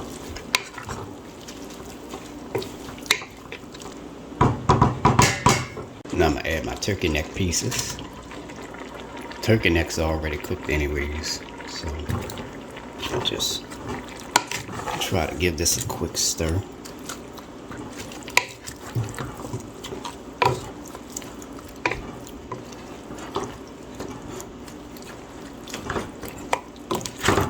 It's a little hard to stir, but that's alright. As long as they're submerged in that liquid, that's all that matters. Now I'm gonna cover this. And I'm gonna just let this cook down just a little bit for a few minutes, and then the collard greens are done. Now I've already begun to add the extra sharp cheddar cheese in there, and I'm gonna add some shredded Parmesan cheese in there as well. I'm doing this just a little bit at a time. I'm gonna just stir this until that cheese has melted into the cream mixture. Alright, and as you can see, our cheese has melted into the cream mixture. Exactly what we're looking for.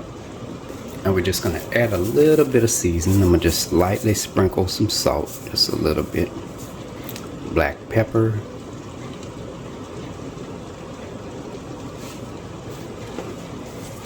A bit of the Tony Chachere's Creole seasoning. Onion powder. And some garlic powder. I'm gonna go ahead and give this a quick stir. I'm stirring with my left hand, y'all. Trying to get the hang of this. And our cheese sauce is ready. Alright, now let's check on our collard greens. Turkey necks falling off the bone now. Oh yeah, that looks good. Oh yeah.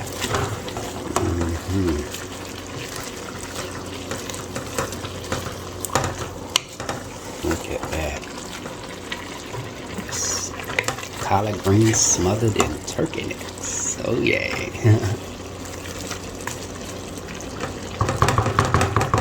All done. Alright, now I have my usual aluminum pan lined with butter. I'm just gonna add the collard greens right on in there. Alright, just spread this around.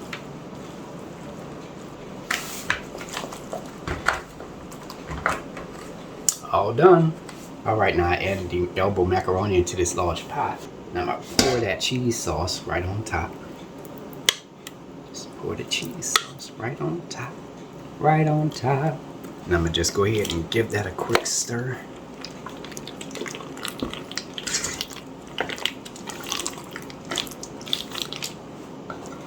Now I have my little 13 by 9 inch baking pan buttered and ready to go. Just add the macaroni mixture right on in there. See if I could get it in there. I'm gonna only add half of it in there. I'm gonna just spread it around. I'm gonna just add some shredded Parmesan cheese and the extra sharp cheddar cheese.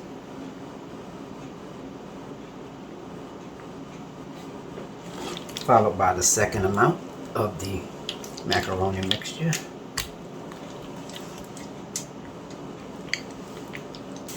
I'm gonna just spread this around.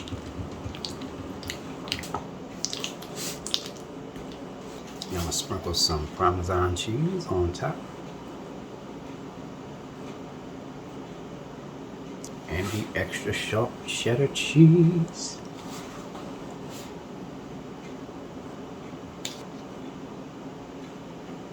Alright, now I'm going to go ahead and place the macaroni and cheese into a preheated 425-degree oven. I'm going to just place it on the upper rack so that way it can get nice golden brown at the top. And I'm going to just bake it for about 30 minutes. Alright, here I have my roast sitting here chilling in this aluminum foil pan. I'm going to wrap that up in just a second. And here I have my fat separator. I'm going to just pour the liquid into the fat separator.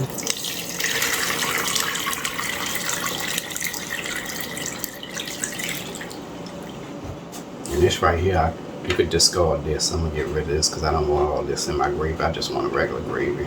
I extracted all the flavors from it anyway, so it's good. And I'm going to just pour this into a separate measuring cup.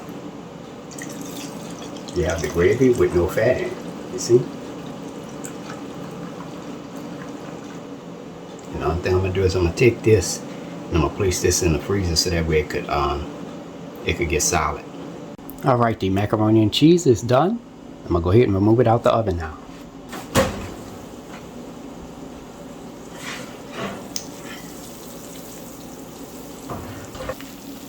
And it's all done.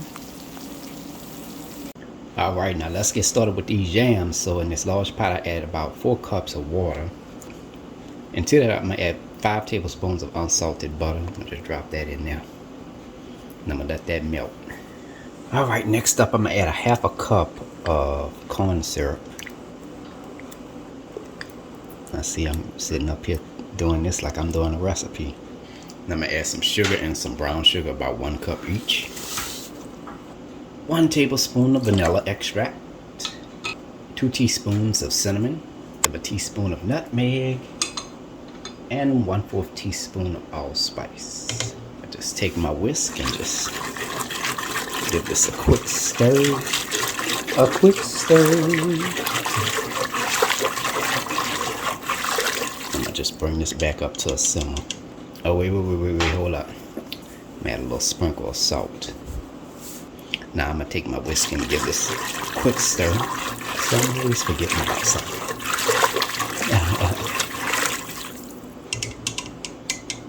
Now I'm going to bring it back up to a simmer.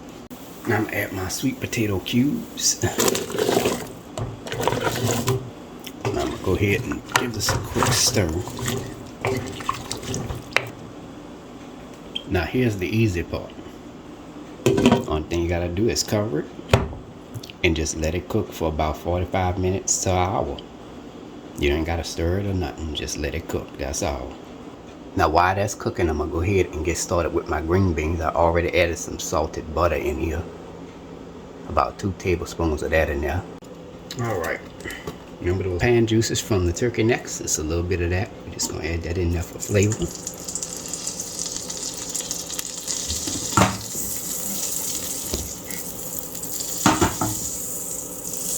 Ooh, and that smells wonderful.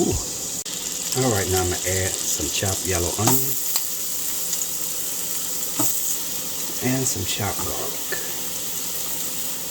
Now I'm gonna just go ahead and give this a quick stir.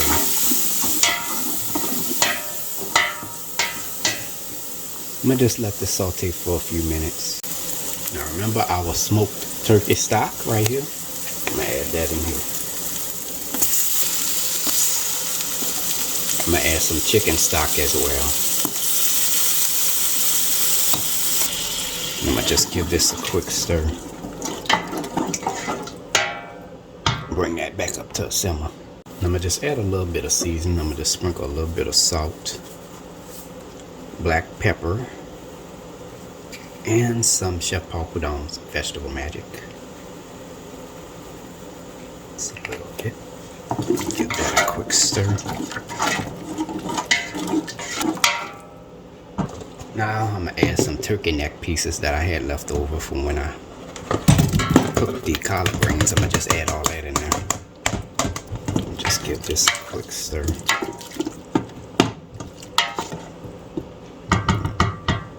Now I'm gonna just let this simmer for a couple of minutes. Now I'm gonna add the green beans.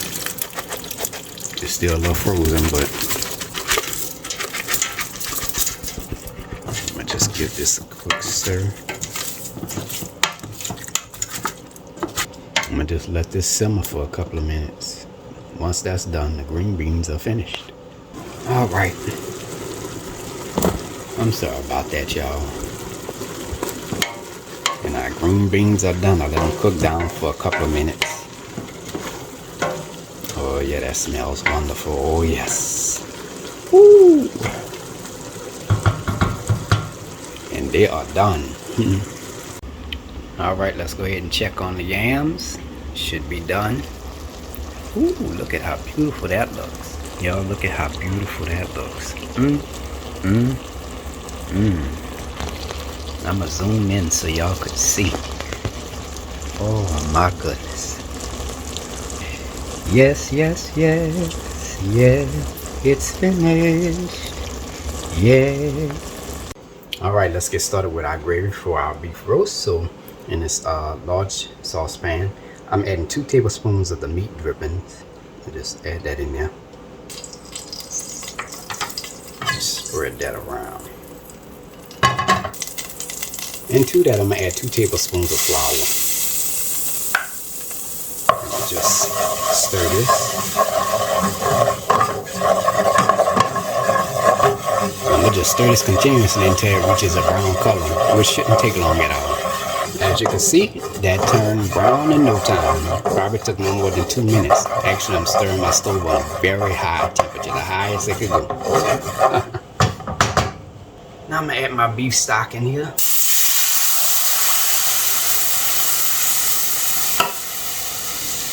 That's the magic of cooking. Look at all that wonderful flavor. Yes, all that smoke. Now I'm gonna give this a quick stir. So this is gonna make a wonderful, delicious gravy. All right, now I'm gonna add a little bit of seasoning, just a little bit. I'm gonna just sprinkle some salt, some black pepper, some onion powder, just a little garlic powder, just a little bit. I'm also add a little bit of rosemary, just a little pinch of it, and a little pinch of thyme, dried thyme, just a little bit. I'll just give this a quick stir. I just slide the beef roast right on in there. There we go. Just baste it a little bit.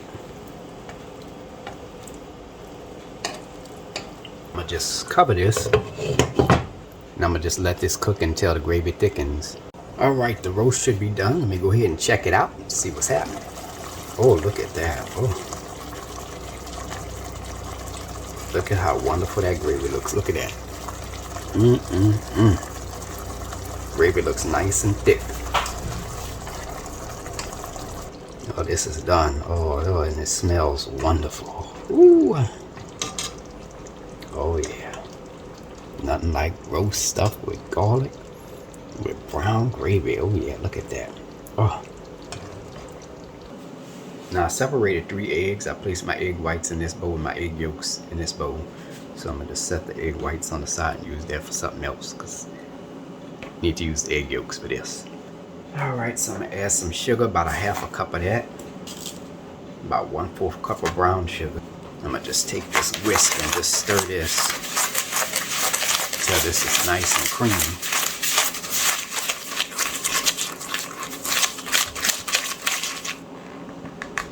Alright, that looks good.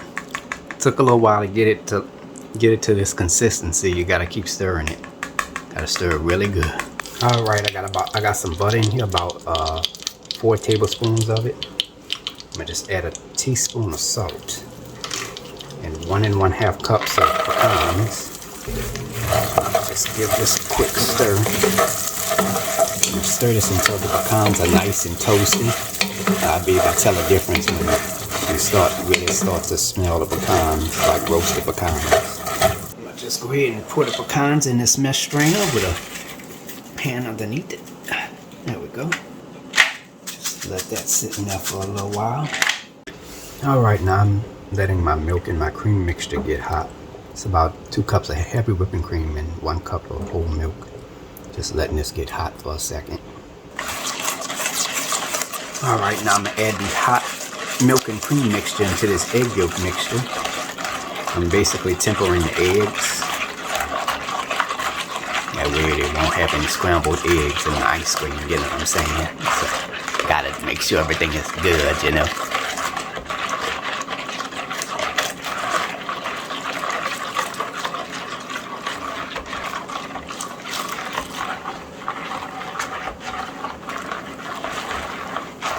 Color looks good too. I'm gonna add this mixture back into my pot. There we go. And I'm gonna stir this continuously until this thickens.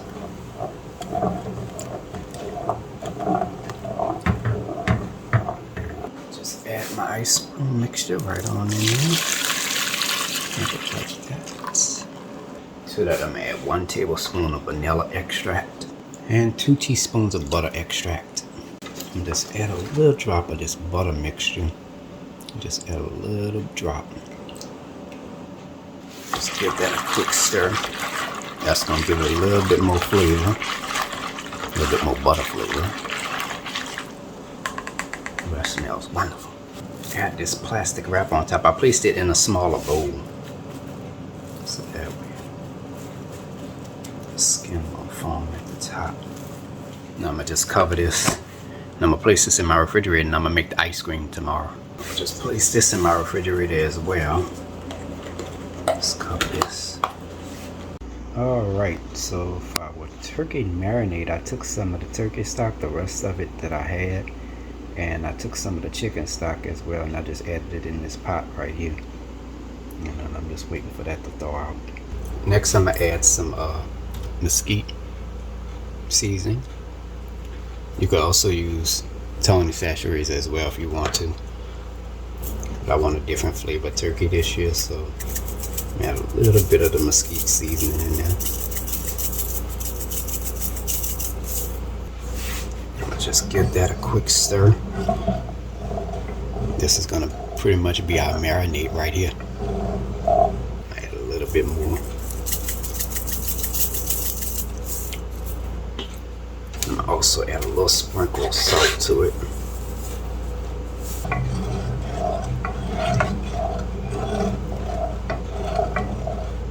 There we have it, our marinade is ready. Alright y'all, and here is the turkey. Now this is a 12-pound turkey by Butterball, of course. And this is it, just want to give y'all a little quick preview. And here is the marinade. And the flavor injector right here that I'm going to be using to inject this turkey. Yep. We're going to add stocks, highly seasoned stock into this turkey. Just inject that. All those juices are going to go right in there. Alright, now it's time to have some surgery. Right, here goes nothing.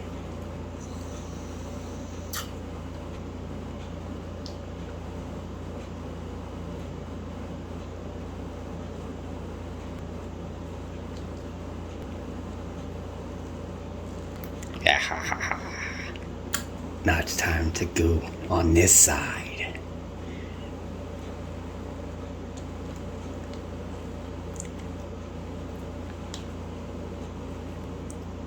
inject some into the.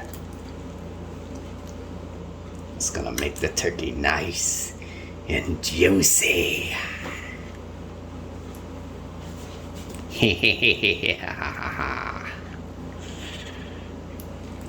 There you go. I'm playing around, y'all. Just having a little fun. You gotta have fun sometimes with what you do. At least you don't have to worry about the turkey drying out, that's for sure. Alright, I just got through injecting the turkey with the marinade. I literally used all of it. I have a little bit left. Now, what's gonna happen is that this turkey is still cold. And remember, when the stocks are cold, it turns into a gelatin, right? So when we injected the turkey with that stock, the cold turkey turns that stock into a gelatin. So the stock will not spill out of the turkey. The stock will stay inside of the turkey, and that way it'll keep the turkey moist even during baking. So the stock is not going to go anywhere until the turkey starts baking. All right, but for the most part, I don't think it's going to go anywhere. Now right here, I'm going to show you this. Right here, this. I'm going to take my hand and put my hand underneath here, because I want to get underneath here, underneath the skin right here. You have to do this very gently. You can't be too rough with it. See, I could feel the stock has turned into a gelatin. Now you could take and add any kind of seasonings in here, anything. Just took some of this mesquite seasoning, and I'm gonna just rub that in the inside, just a little bit. I want a mesquite turkey this year for some reason, so here I am. I might try to see if I can take this little liquid here and inject it right back into the turkey. Alright, that looks good. And I'm gonna take the turkey and I'm gonna just add it into this pot here. There we go. I'm gonna just take these juices and just dump that into the turkey cavity. I'm gonna just take the rest of this and I'm gonna add this into the turkey cavity too. Just dump it all in there. And just pour it on top of the turkey and everything.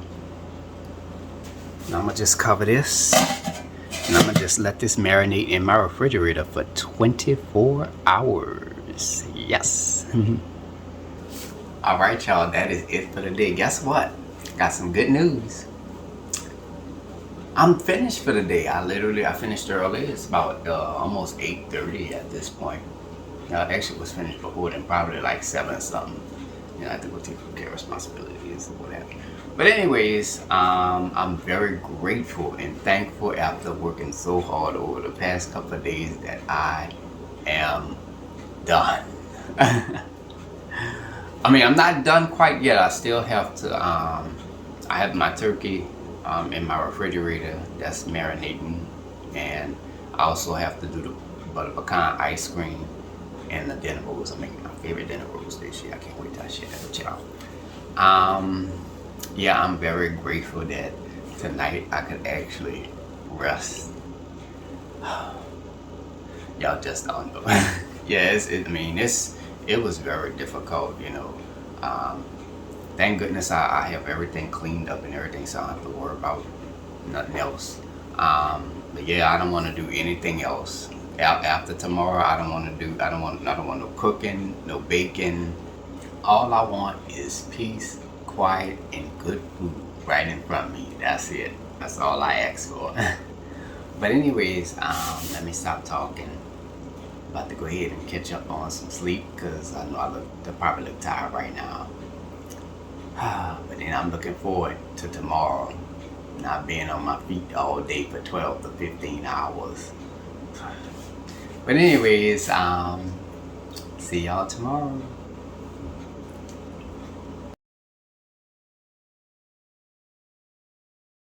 Good morning, everybody. Today is November 23rd, 2021. This is going to be the last day in terms of the cooking and stuff like that. I'm very, very excited about today, really. I'm going to get started with the ice cream, the butter pecan ice cream. I'm going to start with the easiest dish first, Then I'm gonna do the dinner rolls, and I'm gonna save the turkey for last. Save the best for last, huh? But anyways, let me stop babbling. So let's get started. All right, now I'm gonna go ahead and make the ice cream. Now before I make my ice cream, I made sure that I froze my ice cream maker base for about 24 to 48 hours before I make my ice cream. Actually, I could just keep this in my freezer and I just pull it out whenever I want to make ice cream. Makes it convenient for me, you know. Turn this on so it's gonna get noisy. And I have the ice cream mixture right here, the cream mixture. And the only thing I'm gonna do now is just put it into the ice cream maker base. I hope y'all can hear me. I want to make sure it's good, you know. Let it churn, let it churn, let it churn. Oh yeah. Now I'm gonna go ahead and add the pecans.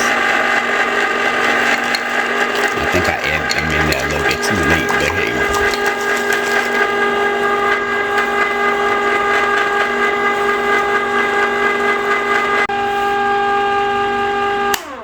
All right, ice cream is done. Oh, I got a sneaker piece, y'all.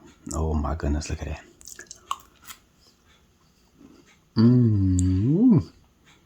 Y'all, this is so good. Ooh. And I'm gonna just get this ice cream on out of here.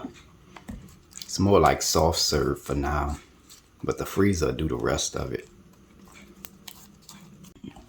Just put it in this airtight container. Oh wait, hold on, y'all, so y'all could see. I'm gonna just cover this and put this in the freezer, and it'll be ready to be served the next day. All right, let's get started with these honey wheat dinner rolls. I'm really excited about this today. So in this large bowl, I'm gonna add 1 3/4 cups of whole wheat flour. And of course, this is what I use right here. I'm gonna also add 2 teaspoons of instant yeast, the rapid rise instant yeast, and 1/4 teaspoon of salt. And to be on the safe side, I'm gonna add 2 tablespoons of sugar. Just give this a quick stir.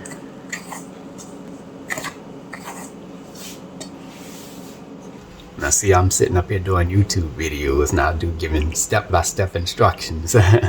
But anyways, so in this small pot, I have 1 cup of whole milk. And to that, I'm gonna add 1 stick of salted butter, melted. And make sure that your ingredients are at warm, of a temperature of 120 degrees Fahrenheit. All right. And to that, I'm gonna add 1/4 cup of honey. Now this is gonna be in place of the sugar. I'm gonna just give this a quick stir like that. Oh, make sure that this is not too hot now, because if it's too hot, you're gonna kill the yeast. About 120 degrees Fahrenheit. Make sure you measure it and all that other good stuff. I'm gonna just pour the wet ingredients into the dry ingredients. Now I have my dough hook attachment fitted on. And I'm gonna just mix this on a medium-low speed for a few minutes. Let me stop this here. All right. Okay, this is where the issue is. All right, so I'm adding some more milk. So I'm adding an additional 1 cup of whole milk in here. I forgot, when it comes to wheat flour, you have to add enough liquid in there. So that'll be 2 cups of whole milk altogether instead of 1 cup, like I said earlier. All right, let me turn this back on.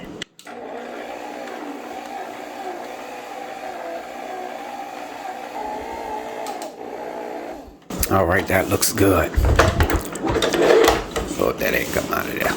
But as you can see, it doesn't stick to my hands. But I just want to let y'all know that when I mix the liquid in, I had to add more flour. So I had to add about an additional 1/2 cup of flour in there. Of the bread flour, of course. And this is how, and I mixed it And this is how it came out. At first, I thought it was, at first I thought it was ruined, and then I said, well, I could fix that.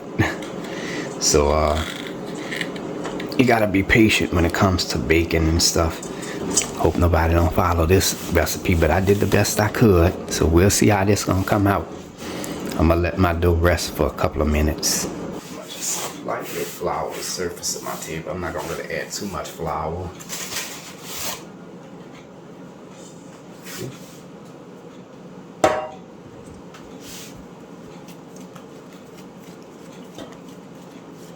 This is it. It's soft. This is beautiful dough.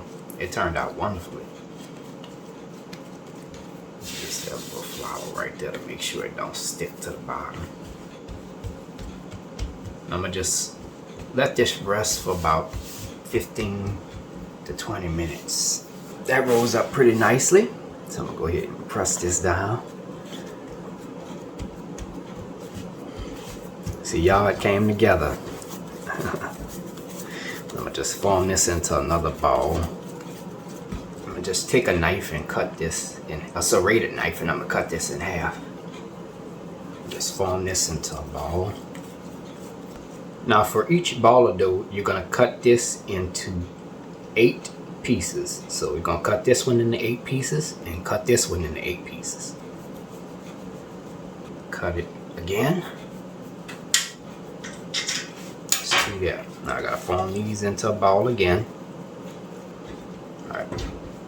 Now we have 4 pieces. So now let's take those pieces and cut those in half.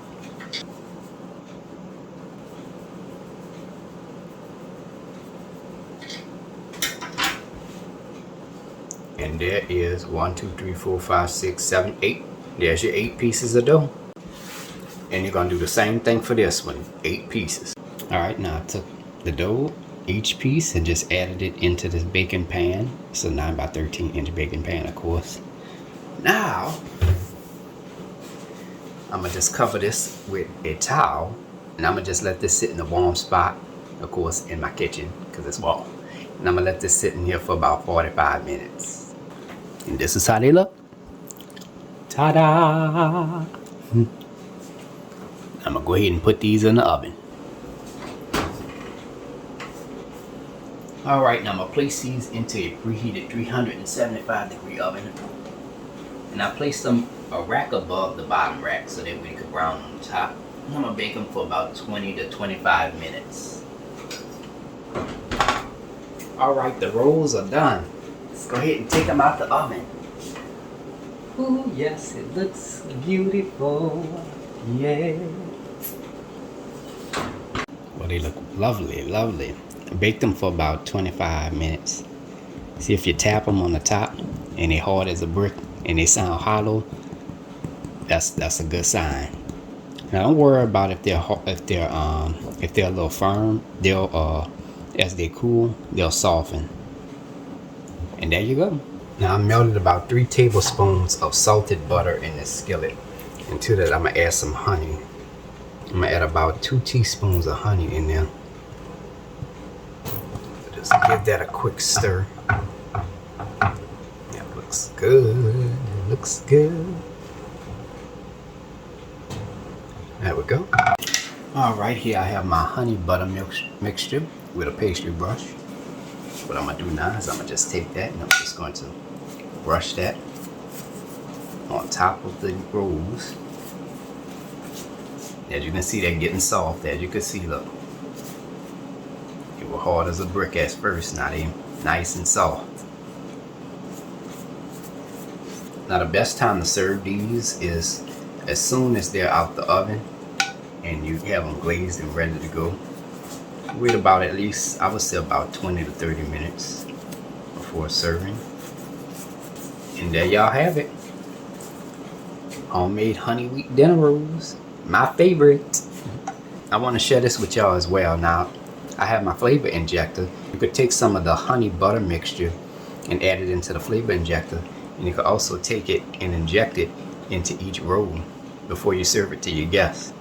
Like that. But you might need to make a little bit more than this, alright? Or try to double it and just go from there.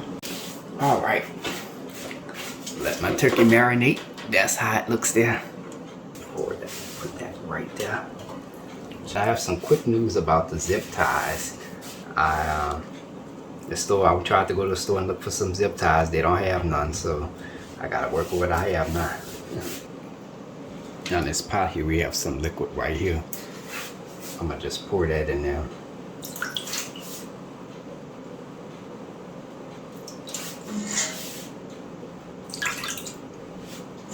That'll help keep it moist instead of that's some of the turkey stock mixed with the juices from the turkey. And as far as from a seasoning standpoint, I'm gonna just add some mesquite seasoning. This is a mesquite turkey, by the way. I just want a little sprinkle, not too much. No, I'm gonna just put it on my hand and just pat it on there. That's much better than what I'm doing here.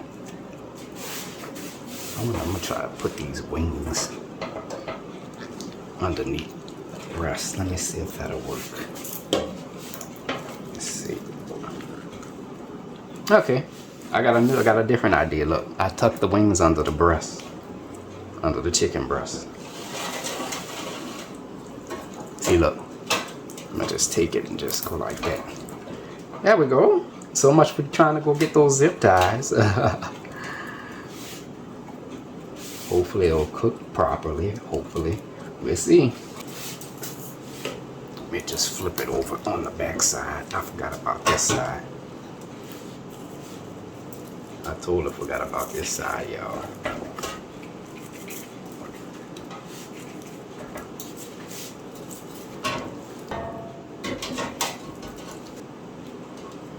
All right. Now go ahead and cover the turkey with some aluminum foil. Yeah, I don't want to have it on there during the entire baking process. Just for a short period during the baking process to prevent it from over browning. I attached it to the rack instead of the baking pan. It turned out very nice. Just poke some holes on the top. Some little vents on the top to help the steam escape.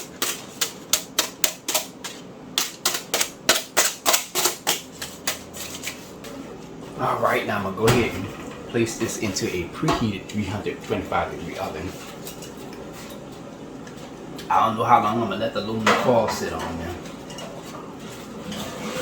I'm going to just let it sit on there for a little while.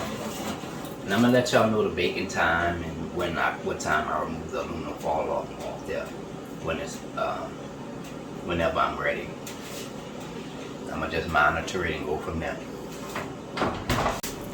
Alright, to make the icing for the cake, I have 1 1/2 cups of confectioner sugar, and to that I'm gonna add 4 tablespoons of salted butter, and I also have 3 tablespoons of whole milk. I melted all that and got that nice and warmed up. Next up, I'm going to add 1/2 teaspoon of vanilla, 1/4 teaspoon of butter extract, and 1/8 teaspoon of almond extract. I'm going to just give this a quick whisk until combined.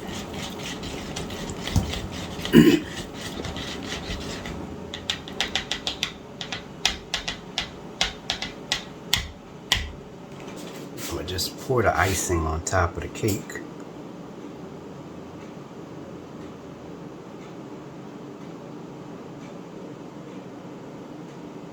Just use the spatula as a guideline to direct the icing the way it needs to go.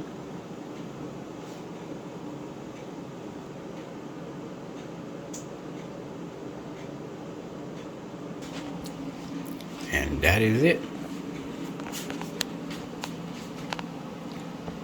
All done.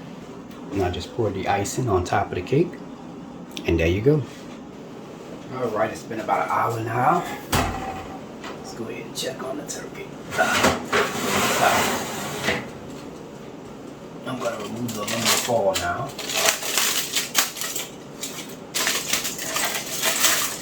I don't want to stay on there for too long. Alright, now I'm gonna just pour some water in the pan.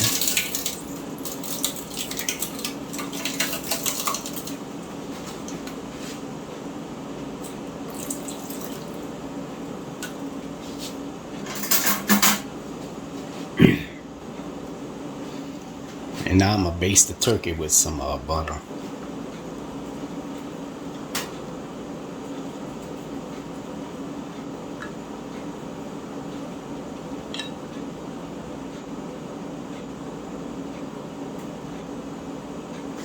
Alright, let's continue this baking process.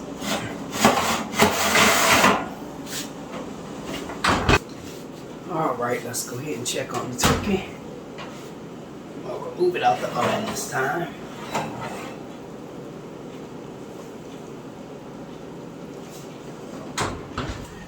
And again, I'm gonna baste it with some more butter.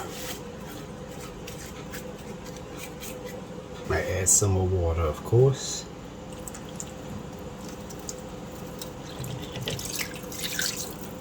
Alright, into the oven it goes.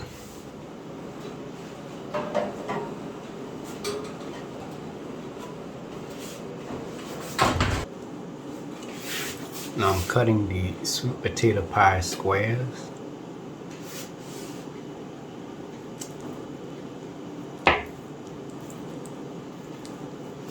And that's it, all done.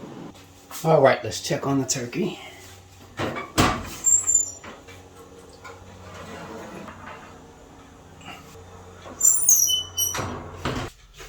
Alright, now I'm gonna go ahead and baste the turkey.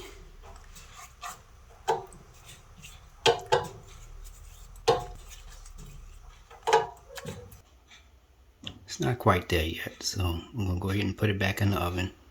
But before I do that, I'm gonna just wrap it with some aluminum foil again.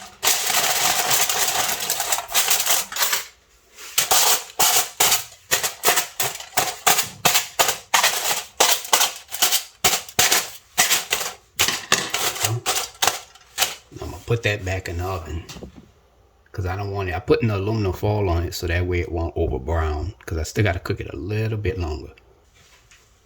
So into the oven it goes.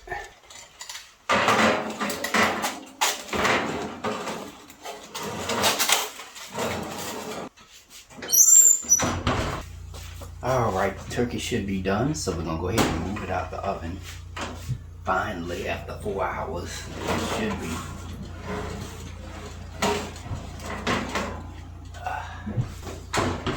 Here is the turkey here. So I'm gonna give y'all a quick view of it. Now I went ahead and took the temperature of the turkey. 165. It's done. Can't wait to cut into this. See how it looks on the inside. Whew. All right, y'all. That is it. I am done. I'm finished. I'm finished cooking. It's what, 6? It was almost 6:30 Tuesday. So I actually finished 2 days before Thanksgiving. And guess what? I broke my Thanksgiving record because in 2015 I made 25 items. This year I made 26 items, including with the butter pecan ice cream. So that's 26 items all together. I cannot believe I broke my record. Ooh, wait. But anyway, let me stop joking. But yeah, but it was really hard, especially because I was recording everything, and I did the best I could, and I'm just glad that I'm finished. The only thing I want is peace and quiet right now. Yeah, so now on to the final presentation. I'm gonna show y'all that in just a second. Turkey is done. I can just relax now. I don't have to, when I get up tomorrow, I don't have to worry about getting up and cooking anything. I mean, oh, it's a wonderful feeling. I'm grateful. It's just, you know, yeah. Yep, so yeah, I broke my thing. This is my biggest Thanksgiving to date. So one thing I gotta do is do the little setup, and I'm gonna show y'all the final presentation of all the items I cooked, all the items I made. I'm gonna show y'all the final presentation of that. But that is it, y'all. That is it. That's a wrap for Thanksgiving 2021. Another video is probably titled 2022, of course.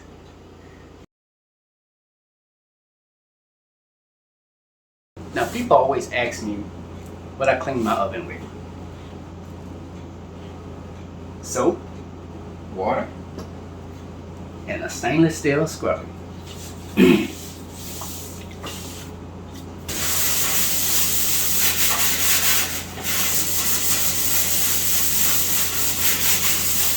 Hope y'all can see me.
Alright, y'all, here is the final presentation.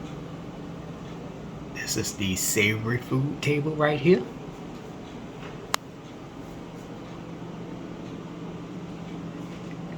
And here is the desserts table.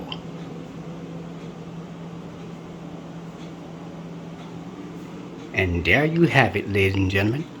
Thanksgiving 2021, made by a New Orleans native. Now let's get started with right here. Here we have the cornbread dressing. This is my cornbread dressing right here. And this is the seafood cornbread dressing right here. The beef roast stuffed with garlic. The stuffed bell peppers with ham, ground beef, and shrimp. And crab meat as well. Here we have the stuffed eggs, the deviled eggs. The macaroni and cheese, the green beans with the turkey necks. Of course, this is cold, so that's why it looks like that. Here is the green peas, the collard greens with smoked turkey necks. Here we have another pan of the seafood cornbread dressing. And over here, we have the candied yams, the dirty rice, the potato salad, and the mesquite turkey. Look at how beautiful that looks. Now on to the desserts table. Here we have the sweet potato pie squares. Here is the pecan pie, and this is the second pecan pie right here. Here we have another sweet potato pie, followed by another sweet potato pie, another sweet potato pie, there's another sweet potato pie, and here is the vanilla almond pound cake. The lemon one, I had to, somebody had to come pick that up, so. And here is the butter pecan ice cream sitting here melting. And lastly, here is the honey wheat dinner rolls. Look at how beautiful that looks.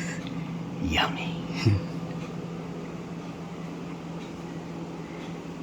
And this is it, y'all. Thanksgiving 2021. Yes, yes, yes.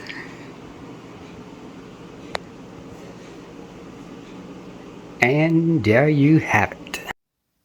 Hey y'all, I hope you enjoyed the video. If you like my channel, hit the subscribe button. Hit the bell button if you want to be notified of my videos. I have an official website for all of my recipes, including most that you see in this video. You can go to www.charliethecookandrews.com. I'm also on Facebook, Instagram, and on Twitter under the name Charlie Cook Andrews. So, until next time, take care, and I hope you all have a great day. Peace.